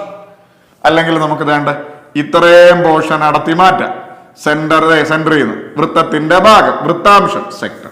ഓക്കെ, ഇതാണ് ഈ ഒരു സാധനമാണ് വൃത്താംശം എന്ന് പറയുന്നു. ഇനി നിങ്ങളൊരു വൃത്താംശം ശ്രദ്ധിച്ചാൽ മതി, അതിന്റെ സെന്ററിൽ ഒരു ആംഗിൾ ഉണ്ടാവും. ഈ സർക്കിൾ മൊത്തം 360 അല്ലേ, അതിനകത്ത് ഒരു ഭാഗമല്ല കട്ട് ചെയ്യുന്നു, സെന്ററിൽ ഒരു ആംഗിൾ ഉണ്ട്. ആ ആംഗിളിനെ നമ്മൾ എക്സ് എന്ന് വിളിച്ചു. ഇതും സർക്കിളിന്റെ റേഡിയസ് തന്നെയാണ്, ആരം തന്നെയാണ്. പിന്നെ ഇത് ഒരു ആർക്കാണ്. അതായത് ഒരു ആർക്ക്, ഇപ്പൊ സർക്കിൾ നമ്മൾ വരയ്ക്കുന്നത് എങ്ങനെ, ഇങ്ങനല്ലേ വരയ്ക്കുന്നത്. ഇത് ആ ഒരു ആർക്കിന്റെ ഒരു ഭാഗം മാത്രം, മൊത്തത്തിന്റെ ഒരു ഭാഗം, ചാപനീളം എന്ന് പറയും. ചാപനീളം കണ്ടോ, ഇതാണ് ഈ സെക്ടർ എന്ന് പറയുന്ന സാധനം. ഒന്നുകൂടെ നമ്മുടെ മനസ്സിൽ സെക്ടർ ഒന്ന് ആലോചിച്ച് നോക്ക്. വൃത്തത്തിന്റെ സെന്ററിൽ നിന്ന് നമ്മൾ ഒരു ഭാഗം കട്ട് ചെയ്യുന്നു. ഭാഗം കട്ട് ചെയ്യുമ്പോൾ ഇവിടെ ഒരു ആംഗിൾ ഉണ്ടാവും. ആ ആംഗിളിനെ നമ്മൾ എക്സ് ഡിഗ്രി എന്ന് വിളിക്കും. കാര്യം വൃത്തം മുഴുവൻ 360, അതിന്റെ ഒരു ഭാഗമേ കട്ട് ചെയ്യുന്നുള്ളൂ, 360. അപ്പോ എക്സ് ഡിഗ്രി. പിന്നെ സെന്ററിൽ നിന്ന് കട്ട് ചെയ്തോണ്ട് ഇത് അതിന്റെ റേഡിയസ് ആരമാണ്, ഇത് അതിന്റെ റേഡിയസ് ആരമാണ്. പിന്നെ ഇത് എന്ന് പറയുന്നത് ആർക്ക്. അപ്പൊ ഇത് മൊത്തം എന്ന് പറയുമ്പോൾ ചാപനീളം. ആർക്ക് എന്ന് പറയും ഇംഗ്ലീഷിൽ, ആർക്ക് ലെങ്ത്, ചാപനീളം. ഓക്കെ, അപ്പൊ കണ്ണടച്ച് നിങ്ങൾ സെക്ടർ ഒന്ന് മനസ്സിൽ ധ്യാനിച്ച് ആലോചിച്ച് നോക്ക്. സെക്ടർ കണ്ണടച്ച് സെന്ററിൽ നിന്ന് വരുന്നു, നടുക്കൊരു ആംഗിൾ ഉണ്ട് എക്സ്, പിന്നെ രണ്ട് സൈഡും റേഡിയസ് ആണ്, ആരമാണ്, പിന്നെ ആർക്ക് ലെങ്ത്. ഓക്കെ, ഇനി സെക്ടറിനെ കുറിച്ച് പറയുമ്പോൾ 2 കാര്യങ്ങൾ നിങ്ങൾ മസ്റ്റ് ആയിട്ട് കാണാതെ പഠിക്കണം. 2 കാര്യം. ഒന്ന്, സെക്ടറിന്റെ ഏരിയ കാണാൻ, വിസ്തീർണം, പരപ്പളവ് കാണാനുള്ള ഇക്വേഷൻ. 2, സെക്ടർ ഡീറ്റെയിൽ ആയിട്ട് തന്നെ ഞാൻ ക്ലാസ് എടുക്കാം. ഇപ്പൊ ഈ 2 കാര്യങ്ങൾ പഠിക്കാം. അതിന്റെ ആർക്ക് ലെങ്ത് കാണാനുള്ള ഇക്വേഷൻ, ചാപനീളം കാണാനുള്ള ഇക്വേഷൻ. ഈ 2 കാര്യം മക്കളെ. സെക്ടറിന്റെ ഏരിയ കാണാനുള്ള ഇക്വേഷൻ πr² × x/360 ആണ്. ഒന്നുകൂടെ, സെക്ടറിന്റെ ഏരിയ കാണാനുള്ള ഇക്വേഷൻ πr² × x/360 ആണ്. ഇത് കണക്ട് ചെയ്യാനായിട്ട് ഞാൻ ഒരു കാര്യം പറയട്ടെ. വൃത്തം മൊത്തം πr² ഏരിയ. ഇവിടെ വൃത്തം മൊത്തം ഇല്ല, അതിന്റെ കുറച്ച് പോർഷനേ ഉള്ളൂ. അതുകൊണ്ടാണ് x/360 എന്ന് കൊടുത്തേ. അതെന്തുവാ? വൃത്തം മൊത്തം 360. ആ 360 മൊത്തം ഇല്ല. ഇപ്പൊ 40 ആണെ 40, 50 ആണെ 50. ആ എക്സ് പോർഷൻ മാത്രമേ ഉള്ളൂ. അതുകൊണ്ടാ ആ πr² കൂടെ x/360 എന്നൂടെ കൊടുത്തേ. കാര്യം വൃത്തം മൊത്തമായിരുന്നു 360. 360 ഇല്ല, അതിൽ കുറച്ചേ ഉള്ളൂ, ഇത്ര ആംഗിളേ ഉള്ളൂ. അതുകൊണ്ട് അതിന്റെ കൂട്ടത്തിൽ x/360 കൊടുത്തത്. ഓക്കെ ആണ്. അപ്പോ ഒരു സെക്ടറിന്റെ ഏരിയ കാണാനുള്ള ഇക്വേഷൻ, വൃത്തത്തിന്റെ ഏരിയ πr² ആണേ. സെക്ടർ എന്ന് പറയുമ്പോൾ അതിന്റെ കുറച്ച് പോർഷനേ ഉള്ളൂ. അതുകൊണ്ട് ഇൻറ്റു x/360. എക്സ് എന്ന് പറഞ്ഞ ആംഗിൾ ഏതാണോ അത്. ഇനി രണ്ടാമത് ഈ ലെങ്ത് കാണാനുള്ള ഇക്വേഷൻ, ചാപനീളം. ലെങ്ത് കാണാൻ 2πr × x/360. ഇത് കണക്ട് ചെയ്യാനായിട്ട് ഞാൻ ഒരു കാര്യം പറയട്ടെ. ഇവിടെ വൃത്തം മൊത്തം ചുറ്റളവ്, അതായത് ഇത് വൃത്തം മൊത്തം പോവാണെങ്കിൽ എന്തുവാ 2πr. നമ്മൾ വൃത്തത്തിനെ കുറിച്ച് പഠിച്ചു. ഇവിടെ വൃത്തം മൊത്തം ഇല്ല, ഇത്രേമേ ഉള്ളൂ. അപ്പോ അതുകൊണ്ട് x/360. കാര്യം വൃത്തം മൊത്തമാണ് 360. ഇവിടെ 360 ഇല്ല, എക്സ് 360 എക്സേ ഉള്ളൂ. അതുകൊണ്ട് x/360. കണ്ടോ, ഈ രണ്ട് ഇക്വേഷൻ ഈസി ആയിട്ട് നമുക്ക് കണക്ട് ചെയ്തെടുക്കാൻ പറ്റും. ഓക്കെ ആണോ? ഒന്നൂടെ സെക്ടറിനെ കുറിച്ച് നമ്മൾ പഠിച്ച കാര്യങ്ങളെല്ലാം ഒന്നൂടെ ആലോചിച്ച് നോക്കേ. സെക്ടർ എന്ന് പറയുമ്പോ മലയാളത്തിൽ വൃത്താംശം എന്ന് പറയും. വൃത്തത്തിന്റെ ഒരു ഭാഗം, വൃത്തത്തിന്റെ സെന്ററിൽ നിന്ന് കട്ട് ചെയ്ത ഒരു ഭാഗം. ഇവിടെ സെന്ററിൽ ഒരു ആംഗിൾ ഉണ്ടാവും, അവനെ നമ്മൾ എക്സ് എന്ന് വിളിച്ചു. ഇത് അതിന്റെ റേഡിയസ് ആരമാണ്, ഇതും അതിന്റെ റേഡിയസ് ആരമാണ്. ഇത് അതിന്റെ ആർക്ക്, ചാപം. മലയാളത്തിൽ ഇത്രയെന്ന് പറഞ്ഞാൽ ആർക്ക് ലെങ്ത്, ചാപം നീളം. ഇനി സെക്ടറിനെ കുറിച്ച് വരുമ്പോ രണ്ട് കാര്യങ്ങൾ മസ്റ്റായിട്ട് അറിയണം. ഒന്ന് അതിന്റെ ഏരിയ. വൃത്തത്തിന്റെ ഏരിയ മൊത്തം പിള്ളേരെ πr². ഇവിടെ πr² മൊത്തം വേണ്ട, ഇത്രയും പോർഷൻ മതി. വൃത്തത്തിന്റെ ഏരിയ മൊത്തം പരപ്പളവ് വിസ്തീർണം ഏറിയ πr². ഇവിടെ മൊത്തം വേണ്ട. മൊത്തം വേണ്ടാത്തോണ്ട് x/360 കൂടെ കൊടുക്കുക. കാര്യം മൊത്തം 360, അതിൽ 360 ഇല്ല, അതുകൊണ്ട് കുറച്ചേ ഉള്ളൂ. പിന്നെ ആർക്ക് ലെങ്ത്, ചാപം നീളം. വൃത്തം മൊത്തം ചുറ്റളവ്, വൃത്തത്തിന്റെ മൊത്തം ചുറ്റളവ് 2πr. പക്ഷെ മൊത്തം ഇല്ല, അതുകൊണ്ട് നമ്മൾ ഒരു x/360. കാര്യം മൊത്തം 360 ഡിഗ്രിയുടെ ആളുകളാ. ഇവിടെ മൊത്തം ഇല്ല, എക്സ് ഡിഗ്രിയുടെ ആളുകൾ മതി. അതുകൊണ്ടാണ് നമ്മൾ x/360 എന്ന് കൊടുത്തേ. കണ്ടോ, ഈ രണ്ട് കാര്യം പഠിച്ചോ. അപ്പോ ഒരു സെക്ടറിന്റെ ഏരിയ കാണാനുള്ള ഇക്വേഷൻ, പരപ്പളവ് വിസ്തീർണം കാണാനുള്ള ഇക്വേഷൻ, വൃത്തത്തിന്റെ വിസ്തീർണം πr². സെക്ടർ ആയതുകൊണ്ട് മൊത്തം ഇല്ലാത്തത് കൊണ്ട് ഇൻറ്റു x/360. ഇനി ഒരു വൃത്തത്തിന്റെ അല്ല, ഒരു സെക്ടറിന്റെ ചാപ നീളം, അതായത് ആർക്ക് ലെങ്ത് ഇത്രയും കാണാനുള്ള ഇക്വേഷൻ. വൃത്തം മൊത്തമാണ് 2πr. നമ്മൾ ആ 2πr എഴുതി. ഈ വൃത്തം മൊത്തം 360 ഇല്ല, അതുകൊണ്ട് into x/360. 2πr into x/360 എഴുതി വെക്കാം. ഡീറ്റെയിൽ ആയിട്ട് നമുക്ക് പിന്നീട് പഠിക്കാം. അപ്പൊ നമുക്ക് ഇതിലേക്ക് പോകുന്നു. ചോദ്യം ഇതാണ്: ഒരു വൃത്താംശത്തിൽ കേന്ദ്രകോൺ 40 ഡിഗ്രിയാണ്. കേന്ദ്രകോൺ എന്ന് പറയുമ്പോൾ ആ ഇടയ്ക്കത്തെ എക്സ് എന്ന് പറയുന്ന സാധനം, ഇതാണ് ഒരു വൃത്താംശം. വൃത്താംശത്തിൽ കേന്ദ്രകോൺ നമുക്കറിയാം 40 ഡിഗ്രി ആയ ചാപത്തിന്റെ നീളം 3π. ഈ ചാപം, ഈ ലെങ്ത്, ചാപത്തിന്റെ നീളം നമ്മളോട് പറയുന്നു 3π. എങ്കിൽ ആരം എത്ര സെന്റിമീറ്റർ ആണ് എന്നതാണ് ചോദ്യം. മക്കളെ, നമുക്കെല്ലാവർക്കും അറിയാം, ഒരു ചാപം നീളം നമുക്ക് തന്നിട്ടുണ്ട്, ആർക്ക് ലെങ്ത്. ചാപം നീളം കാണാനുള്ള ഇക്വേഷൻ 2πr ഇൻറ്റു x/360. അത് നമുക്ക് തന്നിട്ടുണ്ട്. ചാപനീളം 3π.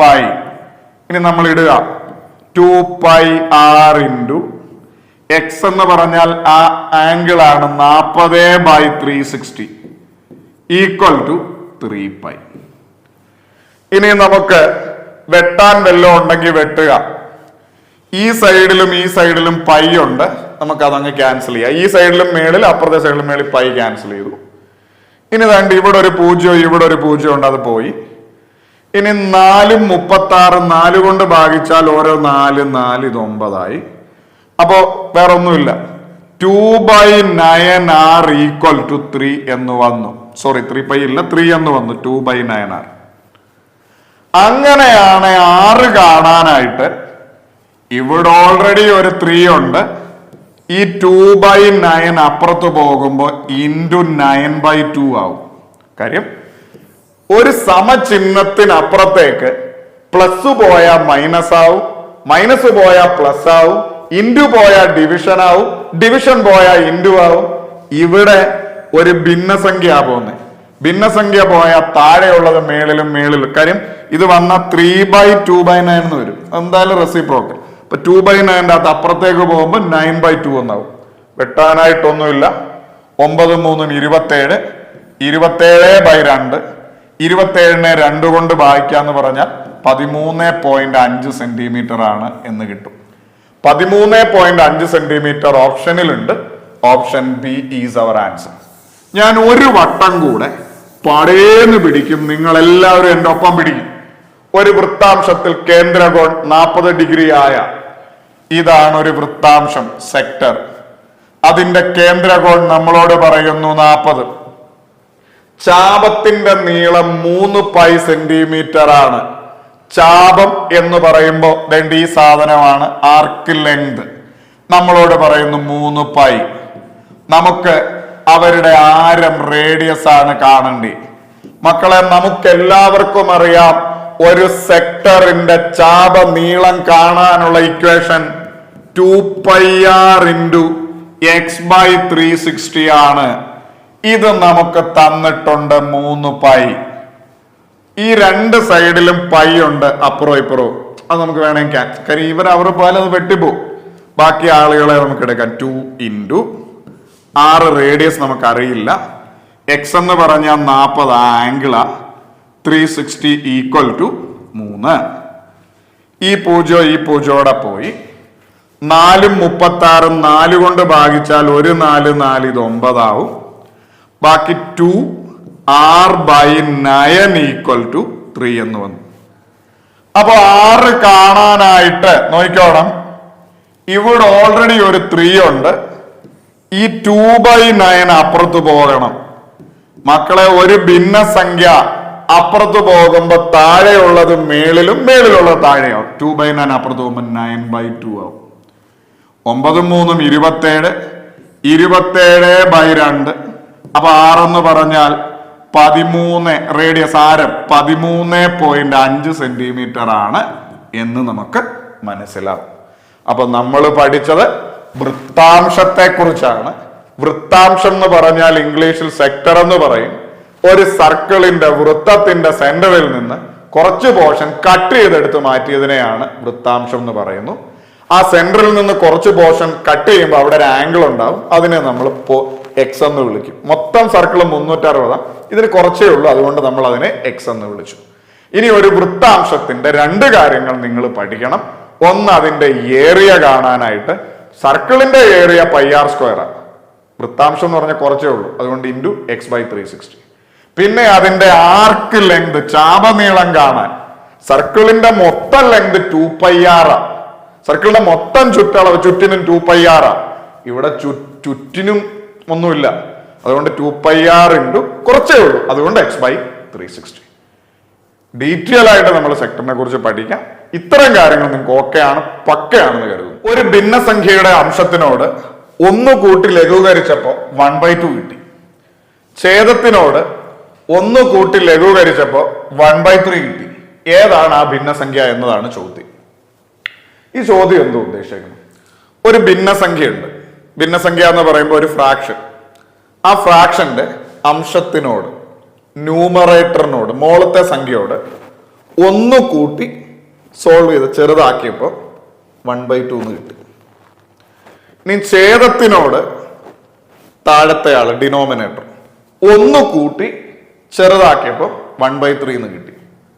അങ്ങനെയാണ് ഏതാണ് ആ ഭിന്നസംഖ്യ എന്നാണ് ചോദ്യം. കുഞ്ഞുങ്ങളെ, ഇത് ഡയറക്റ്റ് ആയിട്ട് ചെയ്യാൻ നിന്ന അത്യാവശ്യം നല്ല രീതി പണിയെടുക്കേണ്ടി വരും. ഇത് പരീക്ഷ കഴിഞ്ഞാലും ഇത് തീരുമെന്ന് തോന്നുന്നില്ല. ജസ്റ്റ് ഞാൻ അതിന്റെ സ്റ്റെപ്പ് ഒന്ന് പറയാം. ഒരു ഭിന്നസംഖ്യ x/y ആണ് എന്നിരിക്കട്ടെ. ഛേദം x, അംശം y. ഭിന്നസംഖ്യയുടെ അംശത്തിനോട് 1 കൂട്ടി ലഘൂകരിച്ചു. അപ്പൊ x അംശം, അതായത് മേളത്തെ ആളാണ് അംശം, അതിന്റെ കൂടെ 1 കൂട്ടി x+1. ഛേദം അത് തന്നെ ഇട്ടു y. അപ്പൊ നമുക്ക് 1/2 എന്ന് കിട്ടി. ഇത് സോൾവ് ചെയ്ത് ഇക്വേഷൻ നമ്പർ 1 എന്ന് കൊടുക്കണം. ഇനി ഛേദത്തിനോട് 1 കൂട്ടി ലഘൂകരിച്ചപ്പോ ഭിന്നസംഖ്യ x/y ആ, അംശം അതുപോലെ തന്നെ എഴുതി x, ഛേദം y ആ, അതിനോട് 1 കൂട്ടി y+1. അങ്ങനെ കൂട്ടിയപ്പോൾ നമുക്ക് 1/3 എന്ന് കിട്ടി. ഇത് അങ്ങോട്ടും ഇങ്ങോട്ടും ക്രോസ് ചെയ്ത് സോൾവ് ചെയ്ത് ഇക്വേഷൻ നമ്പർ 2 എന്നാക്കണം. എന്നിട്ട് ആ ഇക്വേഷൻ 1-ൽ നിന്നും ഇക്വേഷൻ 2-ൽ നിന്നും നമ്മൾ എന്ത് ചെയ്യണം? എക്സും വൈയും നമ്മൾ കണ്ടെത്തി ആ ഭിന്നസംഖ്യ ഏതാണെന്ന് ഇവിടെ ഇട്ട് കൊടുക്കണം. ഇച്ചിരി ടൈറ്റാ, PSC പരീക്ഷ കഴിഞ്ഞാലും ഒരുപക്ഷെ ചിലപ്പോൾ ചെയ്ത് പറ്റണമെന്നില്ല. ഇത് വളരെ സിമ്പിളായിട്ട് ഈ സാധനം നമുക്ക് ഓപ്ഷൻ്റെ അകത്തുനിന്ന് എടുക്കാം. നമ്മൾ ആദ്യം ഇത് ഓപ്ഷനിലേക്ക് പോകുന്നതിന് മുമ്പ് നിങ്ങൾ ആലോചിക്കണം, ഒരു ഭിന്നസംഖ്യയാണ്. ഈ ഭിന്നസംഖ്യയുടെ അംശത്തിനോടൊന്നു കൂട്ടിയാൽ 1/2 എന്ന് കിട്ടും, ഛേദത്തിനോടൊന്നു കൂട്ടിയാൽ 1/3 എന്ന് കിട്ടും. ആദ്യത്തെ ഓപ്ഷൻ 5/8. അംശത്തിനോടൊന്നു കൂട്ടി നോക്കിക്കേ, അംശത്തിനോടൊന്നു കൂട്ടിയപ്പോ 6/8. 6/8 സോൾവ് ചെയ്ത നമുക്ക് 3/4 എന്നാണ് കിട്ടുക. ഒരിക്കലും 1/2 കിട്ടത്തില്ല. കിട്ടുമോ? അപ്പൊ എന്തായാലും ഇതല്ല. അപ്പൊ സോൾവ് ചെയ്ത് ഞാൻ ഒന്നുകൂടെ പറയുന്നു. ആദ്യത്തെ ഭിന്നസംഖ്യ നമ്മൾ 5/8 എന്നെടുത്തു. ഇവിടെ അംശം 5, ഛേദം 8. അംശത്തിനോടൊന്നു കൂട്ടി ലഘൂകരിച്ചു. ഛേദത്തെ തൊടുന്നില്ല, അംശം 5 ആണ്. 5നോടൊന്നു കൂട്ടി 6, 6/8 ഛേദം അത് തന്നെ. ഇത് ലഘൂകരിച്ചപ്പോ 3/4 എന്ന് കിട്ടി. ഒരിക്കലും 1/2 എന്ന് കിട്ടുന്നില്ല. അപ്പൊ എന്തായാലും ഇതല്ല. ഇനി അടുത്ത് നമ്മൾ 2/7 എടുത്തു. വീണ്ടും അംശത്തിനോട് ഇവിടെ 2/7 വരുമ്പോ അംശം എന്ന് പറയുന്നത് 2, ഛേദം എന്ന് പറയുന്നത് 7. അംശത്തിനോടൊന്നു കൂട്ടി 3, 3/7. ഇത് ലഘൂകരിക്കാനായിട്ടൊന്നുമില്ല. അംശത്തിനോടൊന്നു കൂട്ടിയപ്പോ ഈ സാധനം 3/7 ആയി. 3/7 ഒരിക്കലും 1/2 ആവത്തില്ല. അപ്പൊ എന്തായാലും ഇതല്ല. അടുത്ത ഓപ്ഷൻ നോക്കുക, 3/8. ഭിന്നസംഖ്യ 3/8 ആണ്. അംശം 3, ഛേദം 8. അംശത്തിനോടൊന്നു കൂട്ടി 3ന്റെ കൂടെ 1 കൂട്ടി 4. ഈ സാധനം 4/8 ആയി. 4/8 വെട്ടിക്കളയുമ്പോ നമുക്ക് 1/2 എന്ന് കിട്ടും. അപ്പൊ അംശത്തിനോടൊന്നു കൂട്ടിയപ്പോ 1/2 ആയി. ഇനി ഛേദത്തിന്റെ കാര്യം കൂടെ പോകാം. ഛേദത്തിനോടൊന്നു കൂട്ടി ലഘൂകരിച്ചു. ഇവിടെ ഛേദം 8. ഈ 8ന്റെ സ്ഥാനത്ത് കൊടുക്കരുത്. ഭിന്നസംഖ്യ ഛേദം 8, 8ന്റെ കൂടെ 1 കൂട്ടുമ്പോ 9. അപ്പൊ 3/9. 3/9 വെട്ടിക്കളയുമ്പോ നമുക്ക് 1/3 എന്ന് കിട്ടും. 3 കൊണ്ട് ഭാഗിക്കും. 1 3 3 3 9. അപ്പോ അംശത്തിനോടൊന്നു കൂട്ടിയപ്പോ 1/2 എന്ന് കിട്ടി. ഛേദത്തിനോടൊന്നു കൂട്ടിയപ്പോൾ 1/3 എന്ന് കിട്ടി. അങ്ങനെ വന്ന ഒരൊറ്റ ഭിന്നസംഖ്യ ഇവിടെ ഉള്ളൂ, 3/8. Option C. അടുത്ത ഓപ്ഷനും കൂടെ നമുക്ക് വെറുതെ ഒന്ന് ചെക്ക് ചെയ്യാം. പരീക്ഷയ്ക്ക് ഇരുന്ന് ചെക്ക് ചെയ്യരുത്, ഞാൻ ജസ്റ്റ് കാണിക്കുന്നേ ഉള്ളൂ. 2/5. ഇവിടെ അംശം 2, ഛേദം 5. അംശത്തിനോടൊന്നു കൂട്ടുമ്പോ 3/5 എന്നാവും. ഒരിക്കലും നമുക്ക് 1/2 കിട്ടത്തില്ല. ഇത് തെറ്റാണ് എന്ന് മനസ്സിലാവും. അപ്പോ കിട്ടിയ ആൻസർ നമ്മൾ ഒന്നുകൂടെ പറയുന്നു. കിട്ടിയ ആൻസർ 3/8. ഭിന്നസംഖ്യ 3/8. 3/8 എന്ന് പറയുന്ന ഭിന്നസംഖ്യയിൽ അംശം 3, ഛേദം 8. ആദ്യത്തെ സെന്റൻസ് ഒന്ന് നോക്കിക്കേ. അംശത്തിനോടൊന്നു കൂട്ടി ലഘൂകരിച്ചപ്പോ 1/2 എന്ന് കിട്ടി. അംശം 3, 1 കൂട്ടുമ്പോ 4, ഛേദം അത് തന്നെ 4/8. അത് ലഘൂകരിച്ചു. 4 8 4 വെച്ച് വെട്ടി. 1 4 4 24 8 1/2 എന്ന് കിട്ടി. ഇനി ഈ ഭിന്നസംഖ്യ അല്ല, ഏതാണോ ഒറിജിനൽ ഭിന്നസംഖ്യ 3/8, അതിന്റെ ഛേദത്തിനോടൊന്നു കൂട്ടി ലഘൂകരിച്ചു നോക്കാം. അംശം 3, ഛേദം 8.